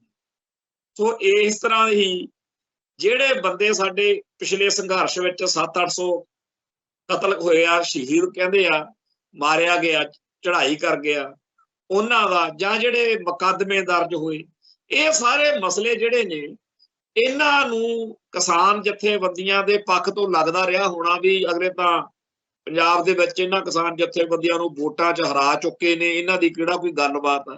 ਪਰ ਉਹ ਰਾਜੇਵਾਲ ਹੋਣਾ ਨਾਲ ਜਾਂ ਜਿਹੜੇ ਕਾਮਰੇਡੀ ਖਿਆਲ ਵਾਲੇ ਜਥੇਬੰਦੀਆਂ ਸੀ, ਉਹਨਾਂ ਨਾਲ ਰੌਲਾ ਸੀ ਪੰਜਾਬ ਦਾ, ਉਹਨਾਂ ਨਾਲ ਸੀਗਾ ਮਸਲਾ। ਉਹ ਜਿਹੜਾ ਮੁੱਦੇ ਨੇ, ਮੁੱਦਿਆਂ ਨਾਲ ਤਾਂ ਸਾਂਝ ਉਦੋਂ ਵੀ ਸੀ, ਅੱਜ ਵੀ ਹੈ। ਔਰ ਇਹ ਵਹਿਮ ਜਿਹੜਾ ਬੀਜੇਪੀ ਲੀਡਰਾਂ ਨੂੰ ਆ ਨਾ, ਵੀ ਜਿਹੜੇ ਕਿਸਾਨ ਲੀਡਰ ਸੀਗੇ, ਜਦੋਂ ਉਹਨਾਂ ਨੂੰ ਇਹਨਾਂ ਨੇ ਨਕਾਰਤਾ ਹੈਗਾ ਤੇ ਹੁਣ ਇਹਨਾਂ ਦੀ ਪਰਵਾਹ ਕਰਨ ਦੀ ਲੋੜ ਨਹੀਂ, ਇਹੀ ਵਹਿਮ ਕਿਸਾਨ ਜਥੇਬੰਦੀਆਂ ਦੇ ਕਾਮਰੇਡ ਲੀਡਰਾਂ ਨੂੰ ਵੀ ਸੀਗਾ। ਉਹਨਾਂ ਨੂੰ ਵੀ ਲੱਗਦਾ ਸੀ ਵੀ ਜੇ ਅਸੀਂ ਸੱਦਾ ਦਿੱਤਾ ਤਾਂ ਸਾਡੇ ਕਰਕੇ ਦਿੱਲੀ 'ਚ ਐਡਾ ਢਮਢਮਾ ਹੋਇਆ। ਸੱਚਾਈ ਬਿਲਕੁਲ ਹੋਰ ਆ। ਪੰਜਾਬ ਪਿਛਲੇ 25-30 ਸਾਲ ਤੋਂ ਜਿਸ ਤਰੀਕੇ ਨਾਲ ਇੱਕ ਅਨਰੈਸਟ, ਇੱਕ ਬੇਚੈਨੀ ਵਿੱਚ ਖਾੜਕੂ ਸੰਘਰਸ਼ ਤੋਂ ਬਾਅਦ ਵਿੱਚ ਕਿਸੇ ਵੱਡੇ ਮੁੱਦੇ ਦੀ, ਵੱਡੇ ਮਸਲੇ ਦੀ ਭਾਲ ਵਿੱਚ ਸੀ, ਉਹ ਜਦੋਂ ਮਿਲਿਆ ਤਾਂ ਸਾਰੇ ਜਿਹੜੇ ਖਾੜਕੂ ਲਹਿਰ ਤੋਂ ਬਾਅਦ ਦੱਬੇ ਹੋਏ ਜਜ਼ਬਾਤ ਸੀ, ਉਹ ਪ੍ਰਗਟ ਹੋਏ ਤੇ ਉੱਥੇ ਪਹੁੰਚੇ। ਅਸਲ ਵਿੱਚ ਦੁੱਲਿਆਂ ਦੀ, ਬਾਗੀਆਂ ਦੀ ਧਰਤੀ ਆ ਪੰਜਾਬ, ਸੂਰਮਿਆਂ ਦੀ ਧਰਤੀ ਹੈ। ਸੱਤਾ ਨੂੰ ਵੰਗਾਰਨ ਵਾਲੇ ਬੰਦੇ, ਸੱਤਾ ਨੂੰ ਵੰਗਾਰਨ ਵਾਲੇ ਮੋਰਚੇ, ਇੱਥੇ ਹਮੇਸ਼ਾ ਬਹੁਤ ਉਹਨਾਂ ਨੂੰ ਸਤਿਕਾਰ ਮਿਲਦਾ। ਆਪਣੇ ਅੱਜ ਭਾਈ ਸੰਦੀਪ ਸਿੰਘ ਉਰਫ ਦੀਪ ਸਿੱਧੂ ਦਾ ਸ਼ਹੀਦੀ ਦਿਹਾੜਾ ਪੰਜਾਬ ਦੇ ਵਿੱਚ ਮਨਾਇਆ ਗਿਆ, ਹੋਰਨਾਂ ਥਾਵਾਂ ਤੇ ਵੀ ਉਹਨਾਂ ਦੇ ਯਾਦ ਵਿੱਚ ਸਮਾਗਮ ਹੋਏ ਆ, ਕਈ ਥਾਂ ਤੇ ਹੋਣੇ। ਤੇ ਉਸ ਨੂੰ ਲੋਕ ਨਾਇਕ ਵਰਗਾ ਉਹਦੇ ਜਿਉਂਦੇ ਜੀ ਮਾਣ ਕਿਵੇਂ ਮਿਲਿਆ? ਕਿਉਂਕਿ ਉਹ ਸੱਤਾ ਨੂੰ ਸਿੱਧਾ ਵੰਗਾਰਦਾ ਸੀ। ਤੇ ਇਹੋ ਜਿਹੀਆਂ ਗੱਲਾਂ ਉਹਦੀਆਂ ਸੋਸ਼ਲ ਮੀਡੀਆ ਤੇ ਲੋਕ ਬਹੁਤ ਘੁਮਾਉਂਦੇ ਆ, ਵੀਡੀਓ ਜਿਹੜੀਆਂ ਨੇ, ਜਿਹਦੇ ਚ ਉਹਨੇ ਇਹੀ ਗੱਲਾਂ ਕਹੀਆਂ ਵੀ ਜਿਹੜਾ ਬੰਦਾ ਦਿੱਲੀ ਨੂੰ, ਸੱਤਾ ਨੂੰ ਸਿੱਧਾ ਨਹੀਂ ਵੰਗਾਰਦਾ, ਉਹ ਆਪਣਾ ਬੰਦਾ ਨਹੀਂ ਹੁੰਦਾ। ਹੁਣ ਇਸ ਗੱਲ ਦੇ ਵਿੱਚ ਆਪਾਂ ਦੇਖੋ ਵੀ ਜਿਹੜੇ ਬਹੁਤ ਸਾਰੇ ਇੱਥੇ ਪੱਤਰਕਾਰ ਨੇ, ਉਹਨਾਂ ਦੀ ਕਿਸਾਨ ਸੰਘਰਸ਼ ਵਿੱਚ ਕੱਲ ਵੀ ਤੇ ਅੱਜ ਵੀ ਕਈਆਂ ਦੀ, ਉੱਥੇ ਜਗਵਿੰਦਰ ਪਟਿਆਲ ਦੀ ਤੇ ਹੋਰ ਕਈਆਂ ਦੀ ਲਾਹ ਲਈਆ ਹੋਈ। ਹੁਣ ਉਹ ਮੋਦੀ ਤੰਤਰ ਦੇ, ਗੋਦੀ ਤੰਤਰ ਦੇ ਗੁਲਾਮ ਜਿਹੜੇ ਨੇ, ਉਹਨਾਂ ਦੀ ਜਿਹੜੀ ਇਹ ਕੁੱਤੇ ਖਾਣੀ ਹੋ ਰਹੀ ਆ, ਉੱਥੇ ਇਹ ਗੱਲ ਉਹਨਾਂ ਨੂੰ ਜਚਾਈ ਜਾ ਰਹੀ ਹੈ ਕਿ ਇੱਥੇ ਭਾਈ ਉਹ ਨਹੀਂ ਆਏ ਹੋਏ ਜਿਹੜੇ ਪਿਛਲੀ ਵਾਰ ਕਿਸਾਨ ਸੰਘਰਸ਼ ਦੇ ਵਿੱਚ ਸੀਗੇ, ਜਿਨ੍ਹਾਂ ਨੂੰ ਡਰ ਲੱਗਿਆ ਰਹਿੰਦਾ ਸੀਗਾ ਵੀ ਕਿਤੇ ਸਾਨੂੰ ਜਿਹੜਾ ਹੈਗਾ ਇਹ ਮੀਡੀਆ ਕੁਝ ਗੜਬੜ ਨਾ ਕਰ ਦੇਵੇ। ਤੁਸੀਂ ਜਿਹੜੀ ਲੱਤ ਭੰਨਣੀਆਂ ਭੰਨੀ ਲਓ, ਫੇਰ ਕਿਹੜਾ ਤੁਸੀਂ ਤਾਂ ਹੈ ਹੀ ਸਾਡੇ ਖਿਲਾਫ। ਕਿਉਂਕਿ ਪੱਤਰਕਾਰ ਅਸਲ ਵਿੱਚ ਤਾਂ ਵੈਸੇ ਵੀ ਪੱਤਰਕਾਰ ਤਾਂ ਉਹ ਸੱਚਾ ਪੱਤਰਕਾਰ ਆ ਜਿਹੜਾ ਸੱਤਾ ਨੂੰ ਵੰਗਾਰੇ ਤੇ ਲੋਕਾਂ ਦੀ ਗੱਲ ਕਰੇ। ਤੇ ਜਿਹੜੇ ਪੱਤਰਕਾਰ ਹਮੇਸ਼ਾ ਭਾਰਤੀ ਸਟੇਟ ਦੇ ਕਲਪੁਰਜੇ ਬਣ ਕੇ, ਟੂਲ ਬਣ ਕੇ ਗੱਲ ਕਰਦੇ ਹੋਣ, ਉਹ ਚਾਹੇ ਕੋਈ ਹੋਵੇ, ਮੈਂ ਤਾਂ ਹੈਰਾਨ ਹੁੰਨਾ ਜਿਹੜੇ ਅੱਜ ਦੇ ਸਮੇਂ 'ਚ ਤਾਂ ਅਲਟਰਨੇਟਿਵ ਲੋਕਾਂ ਕੋਲੇ ਹੈਗੇ ਆਪਦੀ ਗੱਲ ਕਹਿਣ ਦੇ। ਹਰੇਕ ਕੋਲੇ ਆਪਦਾ ਮੋਬਾਈਲ ਆ, ਅਗਲਾ ਲਾਈਵ ਹੋ ਕੇ ਆਪਦੀ ਗੱਲ ਕਹਿ ਸਕਦਾ, ਹੋਰ ਨਹੀਂ ਸੀ ਤਾਂ ਹੋਰ ਕਈ ਢੰਗ ਤਰੀਕੇ। ਪਰ ਧੰਨ ਸੀ ਸੰਤ ਭਿੰਡਰਾਂਵਾਲੇ, ਉਦੋਂ ਪਹਿਲਾਂ ਅਕਾਲੀ ਮੋਰਚਿਆਂ ਮੌਕੇ ਵੀ ਸਾਰੇ ਭਾਰਤ ਦਾ ਮੀਡੀਆ ਤਾਂ ਦਿੱਲੀ ਦੀ ਬੋਲੀ ਬੋਲਦਾ ਹੁਣ, ਤੇ ਕਿਵੇਂ ਸੱਚੀ ਗੱਲ, ਕਿਵੇਂ ਆਪਦਾ ਪੱਖ ਰੱਖਦੇ ਹੋਣੇ। ਸੰਤ ਭਿੰਡਰਾਂਵਾਲਿਆਂ ਵੇਲੇ ਵੀ ਜਿੰਨੀ ਭਕਾਈ ਮਾਰ ਸਕਦੇ ਸੀ ਇੰਡੀਅਨ ਮੀਡੀਆ ਨੇ ਮਾਰੀ, ਤੇ ਅੱਜ ਤੱਕ ਬਹੁਤ ਸਾਰੀਆਂ ਉਹਨਾਂ ਦੀਆਂ ਫਲਾਈਆਂ ਹੋਈਆਂ ਗੱਲਾਂ ਲੋਕਾਂ ਦੇ ਵਿੱਚ ਚੱਲਦੀਆਂ ਨੇ। ਖਾੜਕੂ ਲਹਿਰ ਮੌਕੇ ਹਜ਼ਾਰਾਂ ਵਾਰ ਮੀਡੀਆ ਵਾਲਿਆਂ ਨੂੰ ਧਮਕੀ ਦੇਣੀ ਪੈਂਦੀ ਸੀ ਵੀ ਪੂਰੀ ਦੀ ਪੂਰੀ ਖਬਰ ਸਾਡੀ ਸਹੀ ਲੱਗਣੀ ਚਾਹੀਦੀ ਹੈ। ਜਿਹੜਾ ਖਾੜਕੂਆਂ ਦਾ ਜਾਬਤਾ ਇੱਕ ਵਾਰੀ ਆਇਆ ਸੀ ਨਾ, ਪ੍ਰੈਸ ਨੂੰ ਜਾਬਤਾ ਲਾਗੂ ਕਰਾਇਆ ਸੀ, ਉਹ ਐਵੇਂ ਨਹੀਂ ਸੀ ਕਰਨਾ ਪਿਆ। ਤੇ ਅੱਜ ਦੇ ਮਾਹੌਲ ਵਿੱਚ ਤੁਸੀਂ ਦੇਖੋ ਵੀ ਕਿੰਨੇ ਅਲਟਰਨੇਟਿਵ ਨੇ, ਇਹਦੇ ਬਾਵਜੂਦ ਵੀ ਝੂਠ ਫੈਲਾਉਣ ਦੇ ਲਈ, ਆਪਦੀ ਮਨਮਰਜ਼ੀ ਦਾ ਵਰਤਾਂਤ ਸਿਰਜਣ ਦੇ ਲਈ ਕਿਵੇਂ ਭਾਰਤੀ ਮੀਡੀਆ ਸਰਕਾਰ ਦੀ ਬੋਲੀ ਬੋਲਦੀ। ਸੱਚਾ ਪੱਤਰਕਾਰ ਜਾਂ ਸੱਚਾ ਲੀਡਰ ਜਾਂ ਸੱਚਾ ਵਿਅਕਤੀ ਉਹ ਆ ਜਿਹੜਾ ਸਟੇਟ ਦੇ ਜ਼ੁਲਮਾਂ ਦੀ ਵਿਰੋਧਤਾ ਕਰੇ ਤੇ ਲੋਕਾਂ ਦੀ ਗੱਲ ਕਰੇ, ਲੋਕਾਂ ਦੇ ਮਸਲਿਆਂ ਦੀ, ਲੋਕਾਂ ਦੇ ਹੱਕਾਂ ਦੀ ਗੱਲ ਕਰੇ। ਤੇ ਜਿਹੜੇ ਮੀਡੀਆ ਵਾਲੇ ਜਾਂ ਜਿਹੜੇ ਲੀਡਰ ਨੂੰ ਜਾਂ ਜਿਹੜੀ ਜਥੇਬੰਦੀ ਨੂੰ ਇਹ ਲੱਗਦਾ ਕਿ ਮੈਂ ਭਾਰਤ ਮਾਤਾ ਕੀ ਜੈ ਕਹਿ ਕੇ ਸਟੇਟ ਦੀ ਬੋਲੀ ਬੋਲਣੀ ਆ, ਉਹਦੇ ਨਾਲ ਤਾਂ ਫਿਰ ਕੁੱਤੇ ਖਾਣੀ ਹੋਣੀ ਆ, ਉਹ ਹੋਈ ਜਾਂਦੀ ਹੈ। ਇਹਦੇ ਉਲਟ ਦੂਜੇ ਬੰਦੇ ਜਿਹੜੇ ਸਟੇਟ ਦੇ ਵਿਰੋਧ ਵਿੱਚ ਡਟੇ ਹੁੰਦੇ ਨੇ, ਜਿਨ੍ਹਾਂ ਨੂੰ ਲੋਕਾਂ ਦੇ ਮੁੱਦਿਆਂ ਦੇ ਬਾਰੇ ਗੱਲ ਕਰਨੀ ਸਭ ਤੋਂ ਪਹਿਲੀ ਸੱਚੀ ਤਰਜੀਹ ਲੱਗਦੀ ਆ, ਉਹਨਾਂ ਦੀ ਬੋਲਬਾਣੀ ਜਿਹੋ ਜਿਹੀ ਮਰਜ਼ੀ ਹੋਵੇ, ਉਹਨਾਂ ਦਾ ਪਹਿਰਾਵਾ ਜਿਹੋ ਜਿਹਾ ਮਰਜ਼ੀ ਹੋਵੇ, ਚਾਹੇ ਉਹਨਾਂ ਦੀ ਉਹਨਾਂ ਨੂੰ ਸਟੇਜ ਤੇ ਨਾ ਵੀ ਬਿਠਾਓ, ਭੁੰਜੇ ਬੈਠੇ ਵੀ ਬਾਦਸ਼ਾਹ ਹੁੰਦੇ। ਇਹ ਗੱਲ ਵਾਰ-ਵਾਰ ਸੰਘਰਸ਼ਾਂ ਦੇ ਵਿੱਚ ਪੱਕੇ ਤੌਰ ਤੇ ਸਥਾਪਿਤ ਹੋ ਚੁੱਕੀ ਆ ਕਿ ਗੱਲ ਦਾ ਵਜਨ ਹੁੰਦਾ, ਬੰਦਾ ਗੱਲ ਦੇ ਵਜਨ ਨਾਲ ਹੀ ਵੱਡਾ ਹੋ ਜਾਂਦਾ। ਸੋ ਜਿਹੜੀਆਂ ਕਿਸਾਨ ਜਥੇਬੰਦੀਆਂ ਨੂੰ ਇਹ ਵਹਿਮ ਸੀ ਕਿ ਸਾਡੇ ਕਰਕੇ ਇਕੱਠ ਹੋਇਆ, ਉਹਨਾਂ ਦਾ ਵਹਿਮ ਨਿਕਲ ਰਿਹਾ। ਇਸ ਵਾਰ ਉਹਦੇ ਪਿਛਲੀ ਵਾਰ ਵਾਂਗ ਹੀ ਉਹੀ ਜਜ਼ਬਾ, ਉਵੇਂ ਹੀ ਯੋਧੇ ਜਿਹੜੇ ਨੇ ਮੈਦਾਨ ਦੇ ਵਿੱਚ ਜੂਝ ਰਹੇ ਨੇ ਤੇ ਕਿਸਾਨ ਸੰਘਰਸ਼ ਦੀ ਸ਼ਾਨ ਸਕਿੰਟ ਸਕਿੰਟ ਵੱਧ ਰਹੀ। ਤੇ ਇਹ ਵੀ ਗੱਲ ਪੱਕੀ ਆ ਕਿ ਇਸ ਵਾਰ ਦਿੱਲੀ ਨੇ ਵੱਡੇ ਇੰਤਜ਼ਾਮ ਕੀਤੇ ਆ। ਸੋ ਇਸ ਵਾਰ ਜਿਵੇਂ ਕਹਿੰਦੇ ਆ ਦੋਹੀ ਦਲੀ ਮੁਕਾਬਲਾ ਰਣ ਸੂਰੇ ਗੜਕਣ, ਉਹ ਕੰਮ ਹੋਇਆ ਪਿਆ। ਜੰਗ ਹਿੰਦ ਪੰਜਾਬ ਦਾ ਹੋਣ ਲੱਗਾ, ਦੋਵੇਂ ਪਾਤਸ਼ਾਹੀ ਫੌਜਾਂ ਭਾਰੀਆਂ ਨੇ। ਇਸ ਵਾਰ ਬਹੁਤ ਹੀ ਕਰੜਾ ਤੇ ਬਹੁਤ ਹੀ ਸਖਤ ਟਕਰਾਅ ਜਿਹੜਾ ਹੈ ਉਹ ਹੋਣ ਜਾ ਰਿਹਾ। ਇੱਥੇ ਮੈਨੂੰ ਦੀਪ ਸਿੱਧੂ ਦੀ ਇੱਕ ਗੱਲ ਚੇਤੇ ਆ ਰਹੀ ਆ, ਜਦੋਂ ਉਹਨੇ ਅਮਰਗੜ੍ਹ ਪਿੰਡ ਦੇ ਵਿੱਚ ਸਰਦਾਰ ਸਿਮਰਨਜੀਤ ਸਿੰਘ ਮਾਨ ਦੀ ਚੋਣ ਰੈਲੀ ਨੂੰ ਸੰਬੋਧਨ ਕਰਦਿਆਂ ਇੱਕ ਪਾਸੇ ਕਿਰਪਾਨ ਸ੍ਰੀ ਸਾਹਿਬ ਤੇ ਇੱਕ ਪਾਸੇ ਝਾੜੂ ਚੱਕ ਕੇ ਕਿਹਾ ਸੀ ਬਈ ਆਪਾਂ ਕੀ ਚੱਕਣਾ, ਇਹਨਾਂ ਦੋਨਾਂ ਚੋਂ ਚੋਣ ਕਰ ਲਓ, ਜੇ ਆਹ ਚੱਕਾਂਗੇ ਝਾੜੂ ਤਾਂ ਆਹ ਹੋਊਗਾ ਵੀ ਸੇਵਾਦਾਰ ਬਣੇ ਫਿਰੋ, ਲੰਗਰ ਲਾਉਂਦੇ ਫਿਰੋ, ਜੁੱਤੀਆਂ ਖਾਂਦੇ ਫਿਰੋ। ਪਰ ਜਦੋਂ ਸ੍ਰੀ ਸਾਹਿਬ ਚੱਕਦੇ ਆ ਤਾਂ ਉਹਦੇ ਅਰਥ ਬੜੇ ਵੱਡੇ ਉਹਨੇ ਉੱਥੇ ਬਿਆਨ ਕੀਤੇ ਸੀ। ਔਰ ਉਹ ਗੱਲ ਜਿਹੜੀ ਆ ਉਹ ਲੋਕਾਂ ਦੀ ਚੇਤਨਾ ਵਿੱਚ ਹੈ ਤਾਂ ਉਹ ਸਾਡੇ ਬਹੁਤ ਚਿਰ ਤੋਂ ਆ, ਸਾਡੇ ਕਲਗੀਧਰ ਸ਼ਹਿਨਸ਼ਾਹ ਦਾ ਗੁਰੂ ਨਾਨਕ ਪਾਤਸ਼ਾਹ ਤੋਂ ਚੱਲਿਆ ਆਉਂਦਾ ਸਿਧਾਂਤ ਆ ਨਾ, ਇਹ ਮਾਰਗ ਪੈਰ ਧਰੀਜੇ ਤੋਂ ਚੱਲੀ ਆਉਂਦੀ ਆ ਨਾ ਗੱਲ ਤਾਂ ਜਿਹੜੀ ਇਹੀ ਆ ਨਾ ਵੀ ਸਿਰ ਤਲੀ ਤੇ ਧਰਨ ਦੀ ਗੱਲ ਤਾਂ ਇਹੀ ਹੈ ਜਿਹੜੀ ਦਸ਼ਮੇਸ਼ ਪਾਤਸ਼ਾਹ ਨੇ ਇਸ ਗੱਲ ਨੂੰ ਆਪਦੇ ਸ਼ਬਦਾਂ 'ਚ ਕਹਿਤਾ ਬਈ ਚੌਂਕਾਰ ਅਜਾ ਹਮ ਹੀਲ ਤੇ ਦਰ ਗੁਜਸਤ ਹਲਾਲ ਅਸਤ ਬੁਰਦਨ ਬਾ ਸ਼ਮਸ਼ੀਰ ਦਸਤ। ਸੋ ਉਵੇਂ ਦੀ ਇੱਕ ਗੱਲ ਜਿਹੜੀ ਸੀ ਉਹ ਜਦੋਂ ਦੀਪ ਸਿੱਧੂ ਨੇ ਕਹੀ ਕਿ ਭਾਈ ਜੇਕਰ ਆਪਾਂ ਟੇਬਲ ਟਾਕ ਵਿੱਚ ਵੀ ਓਨੇ ਹੀ ਕਾਬਲ ਆ ਤੇ ਜੰਗ ਦੇ ਮੈਦਾਨ ਵਿੱਚ ਵੀ ਕਾਬਲ ਆ, ਤਾਂ ਟੇਬਲ ਦੇ ਉੱਤੇ ਟਾਕ ਕਰਨ ਲਈ ਸਾਨੂੰ ਉਦੋਂ ਬਿਠਾਉਣਗੇ ਅਗਲੇ ਜਦੋਂ ਸਾਡੀ ਸ਼ਕਤੀ ਜਿਹੜੀ ਆ ਸ਼ਮਸ਼ੀਰ ਦੀ ਉਹਦੇ 'ਚ ਦਮ ਹੋਊਗਾ। ਹੁਣ ਚੇਤੇ ਕਰੋ ਜਦੋਂ ਖਾੜਕੂ ਸੰਘਰਸ਼ ਜੋਬਨ ਤੇ ਸੀ, ਉਦੋਂ ਦਿੱਲੀ ਦੇ ਦਲਾਲ ਜਿਹੜੇ ਸੀ ਉਹ ਲੱਭਦੇ ਫਿਰਦੇ ਸੀ ਵੀ ਕੋਈ ਰਾਹ ਸਿਰਾ ਲੱਭੇ ਤੇ ਖਾੜਕੂਆਂ ਨੂੰ ਸੁਨੇਹਾ ਲਾਇਆ ਜਾਵੇ ਕਿ ਸਾਡੇ ਨਾਲ ਬਹਿ ਕੇ ਗੱਲ ਕਰੋ ਜੀ, ਅਸੀਂ ਤਾਂ ਹੁਣ ਜਿਹੜਾ ਪੰਗਾ ਪਾ ਕੇ ਬਹਿ ਗਏ ਆ, ਇੰਦਰਾ ਤਾਂ ਤੁਰ ਗਈ ਸਿਆਪਾ ਛੇੜ ਕੇ ਸਾਡੀ ਜਾਨ ਨੂੰ। ਤੇ ਰਾਜੀਵ ਗਾਂਧੀ ਆਪਦਾ MP ਪਹਿਲੋਂ ਹੁੰਦਾ ਸੀ, ਫਿਰ PM ਹੁੰਦਾ ਸੀ, ਉਹ ਵੀ ਨਹੀਂ ਹੁਣ ਹੈਗਾ। ਹੁਣ ਅਸੀਂ ਆ ਚੰਦਰ ਸ਼ੇਖਰ, ਚੌਧਰੀ ਦੇਵੀ ਲਾਲ ਤੇ BP ਸਿੰਘ, ਇਹਨਾਂ ਸਾਰਿਆਂ ਨੇ ਉਦੋਂ ਸੁਨੇਹੇ ਲਾਏ। ਤੇ ਮਲੋਆ ਕਿਸ਼ਨ ਧਰ ਦੀ ਕਿਤਾਬ ਆ ਜਿਹੜੀ, ਇੱਕ ਇੱਥੇ ਅੰਮ੍ਰਿਤਸਰ ਦੇ ਵਿੱਚ ਇੱਕ ਸਤਨਾਮ ਸਿੰਘ ਕੰਡਾ, ਉਹਨੇ ਵੀ ਕਿਤਾਬ ਲਿਖੀ ਆ। ਇਹਨਾਂ ਦੋਨਾਂ ਕਿਤਾਬਾਂ ਦੇ ਵਿੱਚ ਖਾੜਕੂ ਜਥੇਬੰਦੀਆਂ ਦੇ ਨਾਲ ਦਿੱਲੀ ਦਰਬਾਰ ਦੇ ਨੁਮਾਇੰਦਿਆਂ ਦੀਆਂ ਮੁਲਾਕਾਤਾਂ ਦੀਆਂ, ਮੀਟਿੰਗਾਂ ਦੀਆਂ ਚਰਚਾਵਾਂ ਵਿੱਚ ਸਾਰੀਆਂ ਦਰਜ ਨੇ। ਸੋ ਜਿਹੜਾ ਖਾੜਕੂ ਜਥੇਬੰਦੀਆਂ ਨੂੰ ਉਦੋਂ ਖਾੜਕੂ ਲਹਿਰ ਦੇ ਜਲਵੇ ਕਰਕੇ ਦਿੱਲੀ ਵਾਲਿਆਂ ਨੂੰ ਟੇਬਲ ਤੇ ਬਿਠਾਉਣਾ ਪਿਆ, ਉਹ ਗੱਲ ਵੱਖਰੀ ਆ ਕਿ ਉਹਨਾਂ ਮੁਲਾਕਾਤਾਂ 'ਚ, ਉਹਨਾਂ ਮੀਟਿੰਗਾਂ ਦੇ ਵਿੱਚ ਜੋ ਸੌਦਾ ਅਗਲੇ ਦੇ ਰਹੇ ਸੀ ਉਹ ਆਪਣੀ ਕੌਮ ਨੂੰ ਉਸ ਮਾਹੌਲ ਦੇ ਵਿੱਚ ਨਹੀਂ ਪੁੱਗਦਾ ਹੋਣਾ, ਜਾਂ ਉਹ ਗੱਲਾਂ ਵੱਖਰੀਆਂ, ਉਹ ਤਾਂ ਕਦੇ ਫੇਰ ਗੱਲ ਕਰਾਂਗੇ। ਪਰ ਜਿਹੜੀ ਗੱਲ ਦੀਪ ਸਿੱਧੂ ਕਹਿੰਦਾ ਸੀ ਵੀ ਟੇਬਲ ਤੇ ਤੁਹਾਨੂੰ ਤਾਂ ਬਿਠਾਉਣਗੇ ਅਗਲੇ, ਬਰਾਬਰ ਦੀ ਧਿਰ ਤਾਂ ਬਿਠਾਉਣਗੇ, ਮੰਨਣਗੇ ਜਦੋਂ ਤੁਹਾਡੀ ਸ਼ਕਤੀ, ਉਹ ਸ਼ਕਤੀ ਪੈਦਾ ਕਰਨੀ ਬੜੀ ਜ਼ਰੂਰੀ ਹੁੰਦੀ। ਇਸ ਮੌਕੇ ਖਾਲਸਾ ਪੰਥ ਦੀ ਸ਼ਕਤੀ ਵਧਾਉਣ ਦੀ ਲੋੜ ਹੈ। ਸਾਰੇ ਸੰਸਾਰ ਦੇ ਵਿੱਚ ਬੈਠੇ ਹੋਏ, ਦੁਨੀਆ ਭਰ ਦੇ ਵਿੱਚ ਬੈਠੇ ਹੋਏ ਸਿੱਖਾਂ ਨੂੰ ਆਪੋ ਆਪਣੇ ਢੰਗ ਤਰੀਕੇ ਨਾਲ ਭਾਰਤੀ ਸਟੇਟ ਦੇ ਜ਼ੁਲਮਾਂ ਦੇ ਖਿਲਾਫ ਆਵਾਜ਼ ਬੁਲੰਦ ਕਰਨ ਦਾ ਇੱਕ ਲਗਾਤਾਰ ਪ੍ਰਕਰਮ ਚੱਲ ਰਿਹਾ। ਪਰ ਜਿਹੜਾ ਇਸ ਮੌਕੇ ਮੁੱਦਾ ਕਿਸਾਨ ਸੰਘਰਸ਼ ਦਾ, ਇਹਦੀ ਹਮਾਇਤ ਵਿੱਚ ਬੇਧੜਕ ਹੋ ਕੇ ਡਟੀਏ ਤੇ ਸਾਰੇ ਦੁਨੀਆ ਭਰ ਦੇ ਵਿੱਚ ਐਡਵੋਕੇਸੀ ਕਰਦੇ ਹੋਈਏ, ਪਿਛਲੀ ਵਾਰ ਵਾਂਗ ਮਾਹੌਲ ਸਿਰਜੀਏ। ਇਹ ਗੱਲ ਨੂੰ ਮੰਨ ਲਈਏ ਕਿ ਪਿਛਲੀ ਵਾਰ ਕਾਮਰੇਡ ਲਾਣੇ ਨੇ ਸਾਡੇ ਹੱਥ ਪੈਰ ਬੰਨੇ ਹੁੰਦੇ ਸੀ।